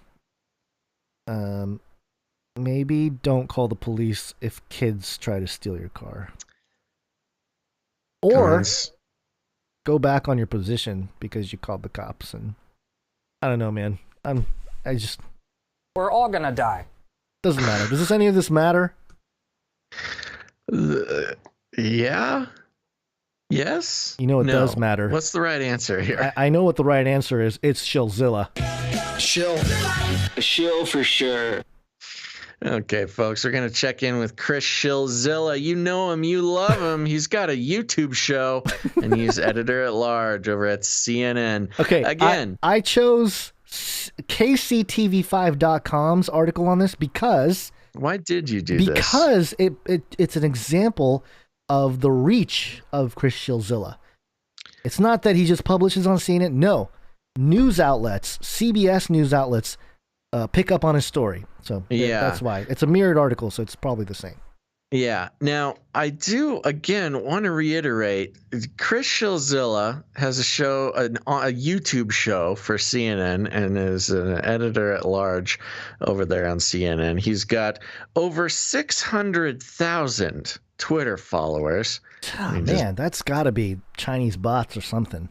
Well, it absolutely is. 600,000. Let me pull it up here. Well, every time he tweets, isn't there like 20 likes or something? He doesn't have that much. Let me give you some numbers to consider. Okay. 650,000 Twitter followers. His Here's a tweet. Well, I mean, anyway. Never mind. It's the feed has changed since I last looked. But yes, he gets an astronomically low number of interaction on his tweets. I mean, he'll get, 27 likes on this one. Let's see here. 52. Okay, that's a big one. 52 likes, 13 likes. Oh, I mean, he gets like numbers that I get, and he has... Let's see. I have 0.01% of the followers that he has. And I know he can cry foul with Twitter. Why are you shadow banning me, Jack? Yeah. So, shadow banning, yeah. So they're obviously all just paid, follows.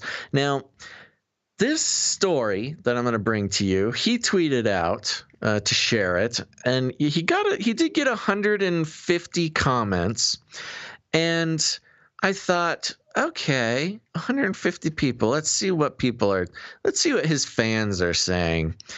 No. He has no fans that interact with his thing. It is 150 people commenting on how horrible he is. No, there's not a single positive comment on this entire thing. So I don't know what's going on with Chris Shilzilla. He's sort of like they tried to create this persona of him being like a big CNN journalist or something. But it's pretty much just all hate follows. He's a failed experiment by CNN. Yeah, he's a real like product that they tried to create. But here we go. Here's some of the hard-hitting analysis of from Chris Shilzilla. Now, the headline here, this is the KCTV5. The headline is, "This is how dangerous right-wing media actually is." But when he posted it, his actual name for this article was Analysis. This is how dangerous right-wing media is. So this is his... KCTV was like, this is not analysis. Take off that title. That is exactly right. That'll be a little clue for you. So here it is from Chris Shilzilla. One of the many noxious developments of Donald Trump's presidency was the rise of several cable TV outlets that aimed to out-Fox Fox News. As in, Fox News wasn't Trumpy enough, so more pro-Trump alternatives were required, with Newsmax, Newsmax and OAN emerging as the preferred options. Trump in his I have to say it that way because that's how Chris Shilzilla says it. So Trump in his final year or so would regularly call out Fox News for its lack of total fealty to him and urge his supporters to go somewhere like OAN and Newsmax, where they could get nothing but good news on him and his presidency. It worked for Trump, but a new PRRI national poll. Let's just open up that link for later. Give me 1 second. Boop, boop, boop, boop, boop, boop, boop, boop. Okay. But a new PRRI national poll shows how corrosive the creation of a media subservient to Trump and the various conspiracy theories that have grown up around him he has helped stoke.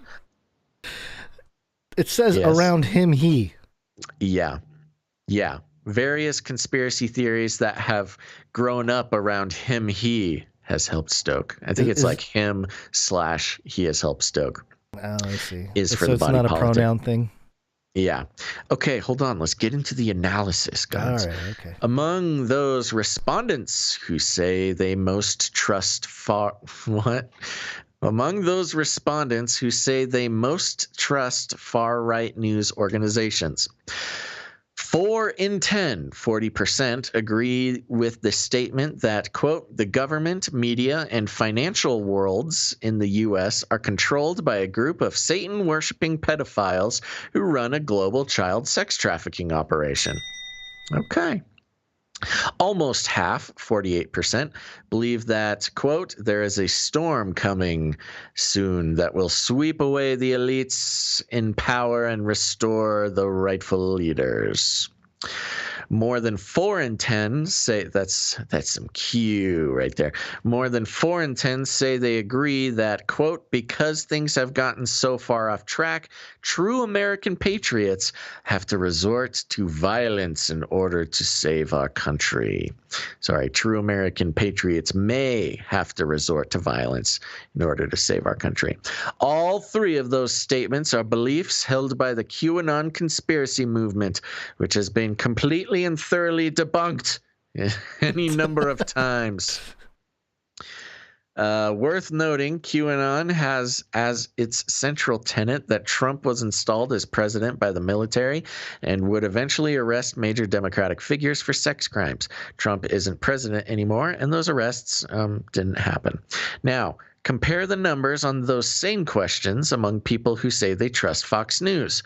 Most. Less than 1 in 5, 18%. So these are the Fox News viewers versus the OAN folk. Mm-hmm.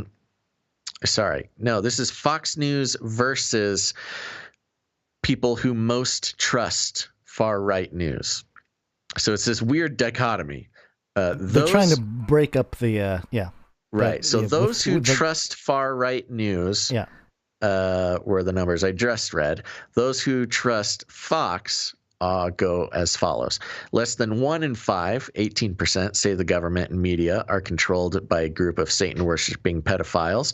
1 in 3 say storm is coming and sweep out elites. 1 in 4, 27%, say violence may be necessary to save the country. Still not great, but slightly less terrifying than the numbers among those who trust OAN and Newsmax most. Overall, 15% of people believe the Satan-worshipping thing, 20% believe the storm is coming, and 15% think violence may be necessary to save the country. The Point, which is the name of his YouTube show. So this is like a branded article. The rise of far-right channels like OAN and Newsmax has led to a massive amount of disinformation flowing through American democracy. While espousing this garbage is a business model for these channels, it has massive impacts on Americans, many of whom are living in a conspiracy theory that they have been tricked into thinking is the real world. End of article. End of analysis. He spent 10 paragraphs reading in a very convoluted way the numbers from this poll, and has 2 sentences as his analysis. And his analysis is OAN and Newsmax is bad, and Americans believe conspiracy theories. Analysis. He's a bad journalist. Good job. It's interesting Chris because Shilzilla, I'm just saying it, a bad news person is just not good.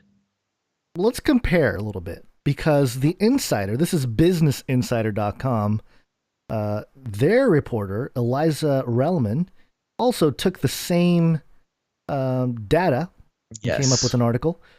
Mm-hmm. And the headline for this article from Business Insider, almost a quarter of Republicans believe Satan-worshipping pedophiles control the U.S. government, media, and financial sector. Now, already, this person's going to get more clicks because they put the big trigger words in there. Satan-worshipping pedophiles. Yeah. All that stuff, right? So already better at SEO than Shilzilla there. Yeah. The information is kind of the same, so I don't know, but let's get into it. Nearly a quarter of Republicans say they believe that the U.S. government, media, and financial sector are controlled by a group of Satan-worshipping pedophiles who run a global child sex trafficking operation, according to new polling from the nonpartisan Public Religion Research Institute. And I took a peek in there. This is it's a pretty thorough report here that they gave, and it looks like I looked at the total numbers. It was a poll of 5,625 people, 2,600 males, 3,000 females. Pretty evenly divided between Republicans, Independent, and Democrat, and then 400 from others don't know. And then they get into some racial and age breakdowns and the religious affiliations breakdown. The largest group out of this in religious affiliation is religiously unaffiliated. So something to point that's out. interesting. Yeah, and it's kind of interesting because they have categories: white evangelical Protestant, 921; white mainline Protestant, 960. Now, I don't know what the difference between white evangelical Protestant and white mainline Protestant is. That like is that like race thing or no? Mainline, I believe. I could be wrong. It's been a while. I had to look it up myself a long time ago. Mainline is more like Methodists, I believe. Okay. Like, so not Lutherans. Okay. Or Whereas like non-denominational. evangelical is like your non-denoms. Oh, evangelical is non-denom. Evangelical is the non-denoms. Really? And yeah. So mainline would be like Baptist and. No, I believe Baptist still counts as evangelical. Yeah, let's just look it up. Let's just answer this question. I'm sure there's some other people who, these are like the terms that are put upon Christians. Yeah, they're like labels that. It's kind of like evangelical. That wasn't actually a Christian term. That was a political term put on us. Yeah. But let's look it up. So main line. I'm doing this the slowest way possible. You want me to try there? No, I got it. Christian Def. Okay, let's look it up here. Mainline Christianity. Yeah, mainline. What is mainline? Oh, while evangelical and fundamentalist Christian groups have been growing, mainline Christianity has been shrinking. The term mainline usually refers to those denominations with a long-standing history, including Roman Catholic, Eastern Orthodox traditions, but more specifically, it usually refers to a handful of large Protestant denominations. Yeah, so that's your Methodist. Here we go. The Seven Sisters. These are mainline American churches. United Methodist Church. Weird. Okay. So this is called the Seven Sisters. This is actually interesting. Let me read this whole thing over again. I'm sorry. I'm so sorry. While evangelical and fundamentalist Christian groups have been growing, mainline Christianity has been shrinking.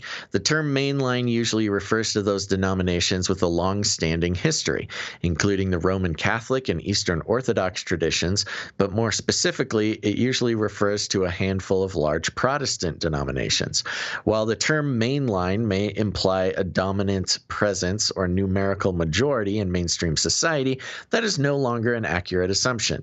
The Association of Religious Data Archives states that among Protestants, mainline churches have around 26 million members versus about 40 million members of evangelical churches. The Seven Sisters. Scholar William Hutchison refers to the 7 largest mainline Protestant groups as the Seven Sisters of American Protestantism in his 1989 book, Between the Times, The Travail of the Protestant Establishment in America. They are, here's your mainline churches: the United Methodist Church, the Evangelical Lutheran Church in America. It's got both. It says evangelical, but it's a mainline church. The Presbyterian Church, the Episcopal Church, the United Church of Christ, the American Baptist churches, the Disciples of Christ. Yeah. So there you go. They are sort of the older ones, I guess, is the easiest way to describe it. Okay. Well, anyway, thank you for that. Appreciate that. But that's sort of the way they divide it up. So it's a survey of about 5,000 people here, or 5,600 people. So decent size. Yeah. Can I read some comments from Chris Zilzilla's Twitter account? Yeah. Okay. These are comments on that article that I just mentioned to you. Geez, you get paid to do this? Wow, pot meat kettle, glass houses and all. Really, Chris? The gall. This commenter just says, hack.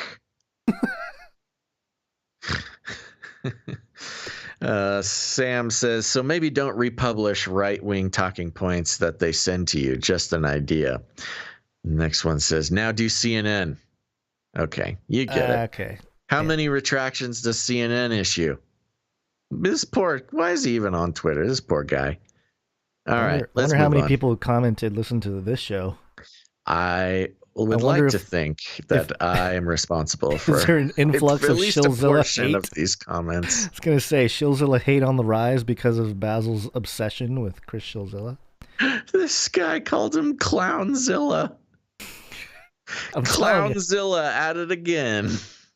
This one says, OMG, you're a tool.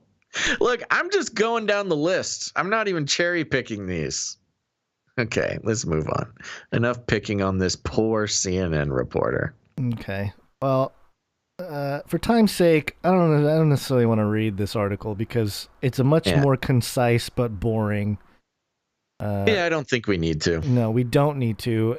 But point being that it is a much more concise and less politically motivated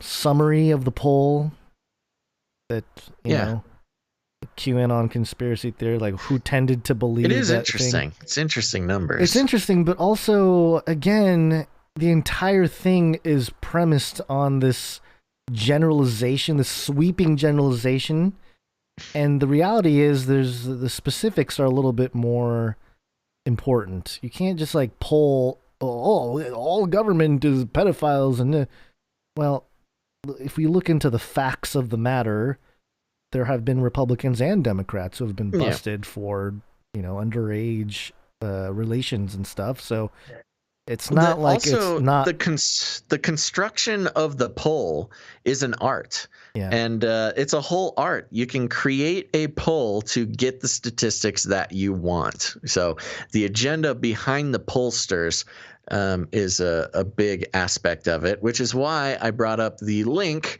of the pollsters for this particular poll. And it was a broken link from Chris Shillzilla's article. So you can't even link the poll correctly. Not a broken link from Business Insider. I got the information here. So. Yeah, I got it too. But I think you're right. It's interesting, everybody. By the way, we had to drop about 20 articles from the show, and we're still going 4 hours long. So make sure to head to canarycrynewstalk.com. And in the show notes for this show will be all of the articles you heard on the show, which you definitely want to save. But there's also like 20 extra articles that are of note. So if you're looking for a good place, I get people asking me all the time, Gons. They know I do the show, and they ask me, well, where do you get your news? I'm like, well, everywhere. Everything. We look at everything. That's the whole point. We've documented the process of getting our news. It's not about just like finding one good outlet. You have to read literally every single thing, and that's what we do. And they're like, "Oh, I don't want to do that." I'm like, yeah, I know. Yeah, it takes literally all week to do. That's why we. That's why we do it for you. That's why we do it for you. But because we've been doing these additional stories and putting them on the show notes, if you're looking for a good collection of a wide range of news stories to get your news from all over the place, we thought they were important enough to put on the document. Go to canarycrynewstalk.com and click into the recent episode and read those additional stories. There you go. You don't need to rely on weird blogs or rely on the Facebook feed to bring them to you, or rely on somebody tagging you on Twitter or whatever. I don't know where people get their stuff, but don't worry about it. If you want to read what Gons and I are reading, head on over to canarycrynewstalk.com, and you can read the stuff we read on the show, but also all the stuff we read that didn't make it on the show. Not all of it, but the good stuff. Lou in the chat says, a friend sent me here because I was talking about Flippy the burger bot. Oh, we've got an organic Flippy fan? Yeah, the Flippy fan found us, which... Buddy, you are in the right place, Lou. Welcome to the family. Yeah, beginning of every single show, you can hear about Flippy and his pals taking over the world. But also, aliens. Where are the aliens? We're made by the aliens. Aliens. Whee. Yeah, this is express.co.uk, which I know you love. That outlet, Basil's your favorite number one source. Why do I love it? Headline: Joe Biden knows about the existence of aliens and UFOs, claims conspiracy theorists. God, the Express has really gone downhill lately. Lately? They were the best. They've been like this forever. What was that crazy article that we read last episode from them? It was crazy. Oh, 4 ways to ritual supermoon. Oh, that's right. This is when they were giving away the magic spells to cast on the full moon. Express, what are you doing? Yeah. President Biden was recently asked by the press whether he knows about the existence of UFOs. While the current White House incumbent did not reveal the rumors to be true, he also did not deny them. President Biden was asked about extraterrestrials on the back of an interview James Corden had with former President Barack Obama. Mr. Obama told blah, blah, blah. We already went through that a few episodes ago about how he can't talk about aliens and da-da-da. During the press conference, President Biden was asked by Fox News, quote, President Obama says there is footage and records of objects in the sky, these unidentified aerial phenomena, and he says we don't know exactly what they are. What do you think? President Biden replied, quote, Come on, man. Oh no, what happened to my... Here we go, let's see. Come on, man. You should ask him again before making a swift exit. Come on, Biden, you don't have anything more for us? You should ask him again. He doesn't. He's not gonna know. Of course, they probably have told him, and he still doesn't know. He forgot. This has led to speculation that the 45th president... I thought he was the 46th president. I think he's talking about Trump. Maybe. Maybe. Because he asked about Trump. All right. And this has led to the speculation. Ask Trump again. I thought he was asking Obama. Oh he's saying ask Obama. The question was, Obama talked about aliens. What do you think? Yeah. And Biden said, you should ask him again. Ask Obama again. Yeah. This has led to the speculation that the 45th president of the U.S. does indeed know about aliens, but is keeping tight-lipped. Yeah, you're right. He's the 46th. Yeah, come on, there's two Express. Options. Either Express in their expert reporting of spells to cast on a blood moon and alien stuff got their facts wrong and they think he's the 45th, or they're on a big psyop to completely erase President Trump. He does not exist, so therefore Obama was 44th and Biden is 45th. Or this is their way of getting into the Orange Man bad, which is just a complete misdirection, chop it up.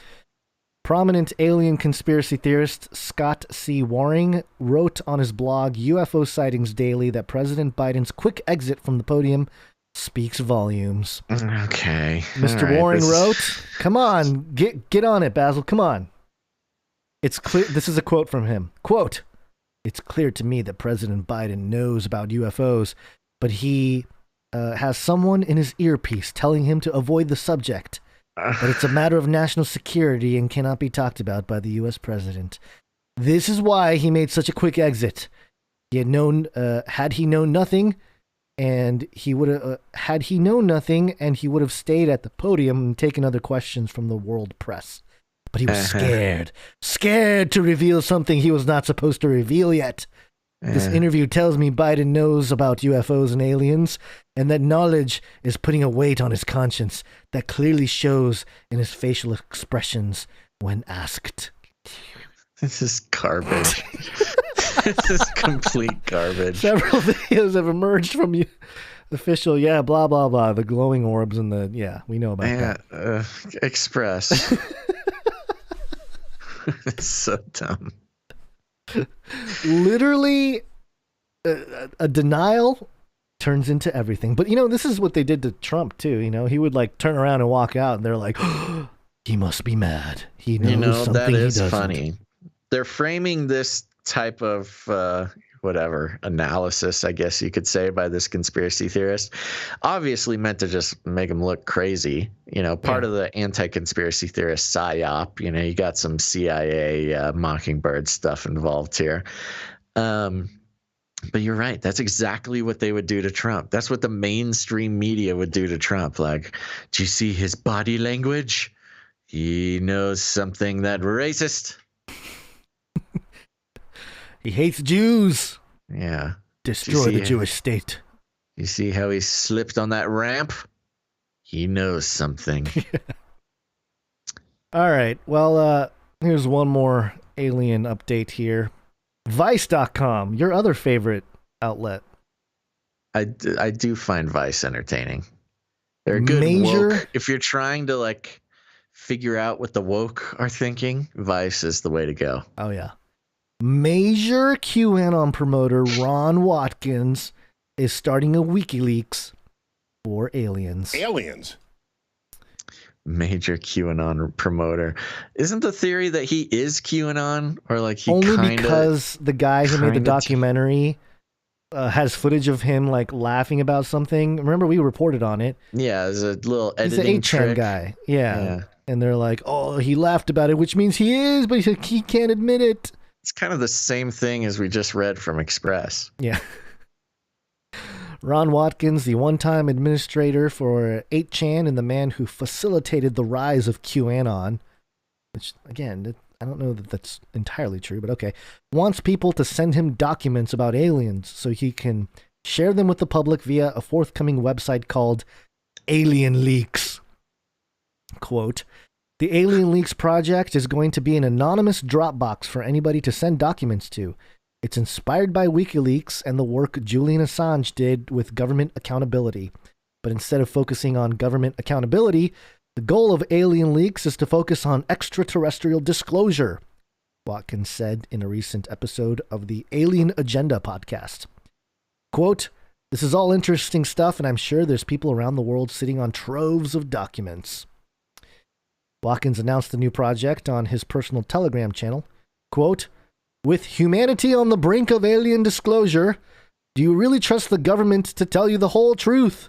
he said in a post announcing the project. Watkins also launched a new Telegram channel dedicated to alien leaks. Quote, "The government is currently gearing up for some kind of soft alien disclosure," Watkins said on Telegram. They will only be the tip of the iceberg. A brave scientist, researcher, or specialist may just step forward to leak documents that show us the full iceberg. UFOs are one of America's most well-trod conspiracy theories, and the spaces where people gather to discuss extraterrestrials are rife with grifters. Watkins is a popular figure in conspiracy circles, and his embrace of aliens signals a wider shift in conspiracy culture. No, it doesn't. No, it doesn't. That's crazy. The whole mainstream media can't talk about anything but aliens right now. That is such a bizarre, completely fallacious thing to say. QAnon and alien conspiracies were already merging. Who wrote this? Vice. Matthew Galt. Matthew Galt, you are completely disconnected with what's going on right now. I think we read one of his articles before, and you had the same reaction, like visceral reaction. What does this guy live in a cave? This is crazy. And alien conspiracies were already merging in 2019, and there's a hyperlink to the article. QAnon and UFO conspiracies are merging. When Trump caught COVID-19, a fringe theory said he was an immortal extraterrestrial shapeshifter who caught the disease as an elaborate ruse to throw the deep state off his trail. YouTube personality David Wilcox is selling salvation via UFO at $333.33 a pop. Oh. Also, it's not David Sounds like episode 333. It's not David Wilcox. It's Wilcock. Singular. Maybe this is somebody else, though. No. The link to Selling Salvation takes you to a Vice article that quotes David Wilcock. This guy is a complete joke. This guy's worse than Chris Shilzilla. He is. How do these people get paid? Recent disclosures from the Pentagon about... Hold on, I'm time stamping that one. I like that one to be the top of the show. You just really just appalled at the whole situation. Recent disclosures from the Pentagon about Navy pilots witnessing strange lights. Yeah. Late show, blah, blah, blah. All right, that's it. This guy offends my sensibilities. It's like they don't know, they need to talk about something, so they're like, oh, how do we keep our narrative alive but talk about all the current events? Oh, I know how. It's merging. It is merging. Where have you been for the past year and a half, Matthew Galt? Not even a year and a half. How long has Ancient Aliens been on TV? The alien conspiracy theory thing has been a thing forever. Yeah, but I mean, you didn't have daily news reports until the past 6 months. Sure. Now every single major news station will have a UFO update every day. Yeah, well, we're going into Alien Week, or UFO Week, and June 24th is World UFO Day. So maybe they're planning something for that. 24th. Yeah. Oh, I know somebody getting married on the 24th. Oh, maybe they're aliens. You figured it out. You're going to be at their wedding. It's going to be fun to bring that up at the wedding. You're going to knock back a couple shots, and you're going to walk up to him and you try to rip off his mask. Show me your lizard eyes. Show me your face. Show your me real your face. Eyes. And they're going to say, man, Basil's really had way too much brandy. Somebody needs to vax that guy. We were made by the aliens. Okay. I think we're done. We're done. I can't take anymore. Can't take anymore. All right, everybody. Thanks for tuning in to this episode of Canary Cry News Talk. My gosh, we made it to Friday. The next show will be on Monday. That is the 31st of May. Yeah. So make sure to turn on notifications, put it on your schedules. It'll probably be a little bit of a shorter show on Monday. So you want to make sure to jump on right when we go live. Follow us on our social media. We don't say that a lot because we don't care. But if you follow us on our social media, then you will have a better chance of being able to catch the show when it starts because we do posts before the show. Did you have something to say? Yes, I was going to say that ISOs that we have of different people saying different things, like Alex Jones saying, we were made by the aliens, is not an endorsement of Alex Jones nor an affirmation of the statements made. That's why we have ISOs like this. We're all going to die. It's just funny, folks. It's jokes. Yeah, they're just ISOs. You can't handle the truth. Did somebody in the chat trigger you? I'm triggered. Vaccination. Okay, there you go. Jingles are not endorsements. We need to put that in our disclaimer. I know. We have to disclaim everything now. Yeah. All right, everybody. There you go. So be back here on Monday, the 31st. It'll be a little shorter show, but follow us. Stay tuned because it's going to be a good one. And we will need some producers for that show. That will be episode 434. No. 444. No, 344. Oh, my brain is so fried. 344. 344. There you go. And so we'll need some producers for episode 344. So, we had a nice little conversation. I hope that illuminated the idea for everybody about the value for value model. And I can't wait to see who produces the show, but also, let us know what you think. Let us know what you think. Send us little notes. If you send a PayPal or something and there's no note column, go ahead and send us an email at canarycryradio@gmail.com. We like hearing from you. But I want to thank all of our producers for this episode, episode 343, and that list consists of producer Underground LA, Joseph H, Spears Desert, Jessica L, Marsha M, Lewis S, Scott K, Sir Casey the Shield Knight, James H, Tristan H, and Jack V the Gen Z Crypto Chad. And of course, thank you to Rachel C for the timestamps, and of course all of our wonderful musicians and artists for putting in the work to make this episode happen. We can't wait to cooperate. Ooh, we cannot wait to cooperate with you all on the next episode, episode 344. You can become a producer financially by heading over to patreon.com/CCNT. That's patreon.com/CCNT. And, or if Patreon's not your thing, go ahead and head on over to canarycryradio.com/support. canarycryradio.com/support. Everybody loves waffles.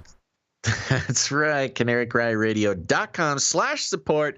Don't worry. Don't be afraid. It'll look a little funny right now, but we are currently fixing the page. But you can still produce the show there. And of course, if you're a creative person, create jingles, create art, graphic art, music, all sorts of fun stuff. Whatever you do, create something based on the show. Send it on in. We'd love to feature it. You can send that to canarycryradio@gmail.com or canarycryradio@protonmail.com. Thank you very much. Remember, I will be reading ratings and reviews next Friday. So if you haven't done it, please go to Apple Podcasts, search for Canary Cry News Talk, and leave a rating and review. Remember, I'm going to read them on the show. No bad words, but people have said some funny things in those reviews, but it really does help the algorithms, help spread the show around. And here's the thing, though. If you don't want to rely on the algorithms to tell people about the show, just go ahead and share it yourself. Put it out on your social media. Share this episode. Share a different episode. And even better, you got friends and family who are starting to wake up to the fact that the world is not what it seems. And you can go ahead and let them know about the show. They will be forever grateful, kind of like the guy who was talking about Flippy with his buddies, and somebody showed him our show because he's a fan of burger flipping robots. It's a place for everyone. So go ahead and do that. We like to call it rattling cages. And if you need any more instructions, here's what you do. You just walk right up to them. You just grab them by the cage, and then you shake it. The end of the world occurred pretty much as we had predicted. I want to shake things up, stir up some controversy, rattle a few cages. Hey, stop that! You'll never silence me. I'm the last angry man, a crusader for the little guy. Leave the bird alone. Never. Rattle a few cages. Rattle a few cages. The human race will have every opportunity to improve. And if they don't? Ask Noah. That's right. Just ask Noah. Guns, any last words? Well, world's gonna end, but also wait a little while, because the coming one will come and will not delay, as Hebrews 10 verse 37 there. Yeah. Just to throw some hope out there. You know, we need some hope. Oh, we got hope. Yep. Oh, we got hope by the bushel, baby. And you can get a little bit more of that hope by tuning in to the next episode on the 31st. That's coming up on Monday. Thanks for listening to this episode of Canary Cry News Talk, everybody. Make sure to tune in next time. But until then, think outside the cage.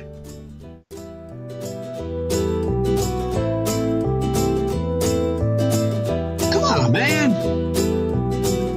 Keep yapping, man. Oh, it's really a productive segment, man. You're under arrest for crimes against science.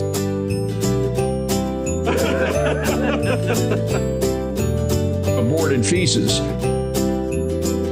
We're all gonna die. Aliens. Aliens. Aliens. Congratulations, you are being rescued. Please do not resist. Look it up. Remember, reality is an illusion. The universe is a hologram. Buy gold. Buy! I want to shake things up, shake things up. I want to shake things up, shake things up. Leave the bird alone. I want to stir up some controversy. I want to rattle a few cages. I want to rattle a few cages. I'm the last angry man. You'll never silence me. I'm the last angry man.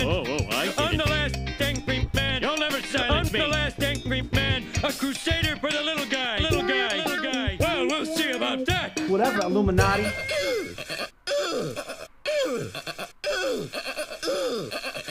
We're all gonna die. Vaccinations. Vaccinations. Are you even woke?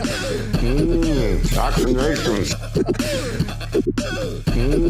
Vaccinations. Fun fact, I believe it was aborted feces. Another fun fact. Aliens. Fun fact. Another fun fact. Brings me back to my Screamo days.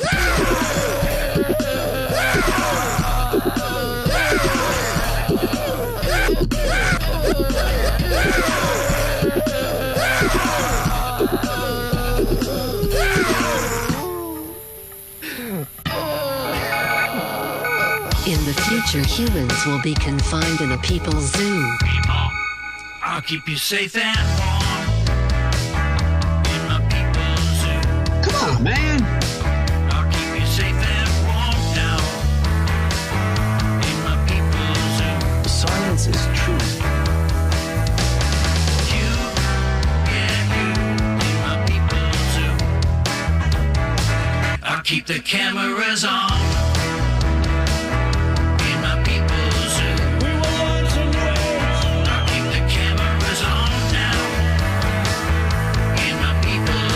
They are scum.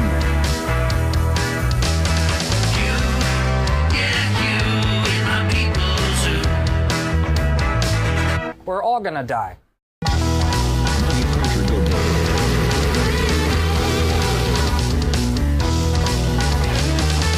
Oh, man.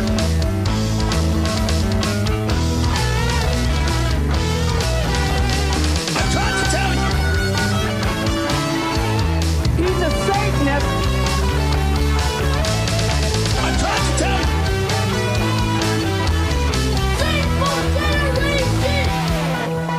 I'll make you fat and sassy in my people's zoo. And melt those babies. I'll make you fat and sassy in my people's zoo. Everybody loves waffles. You, yeah, you. You, yeah, you. You, yeah, you. In my people's zoo. I'll keep you warm and safe in my people's zoo. Do not come back, you Nazi psychopaths. We're all gonna die.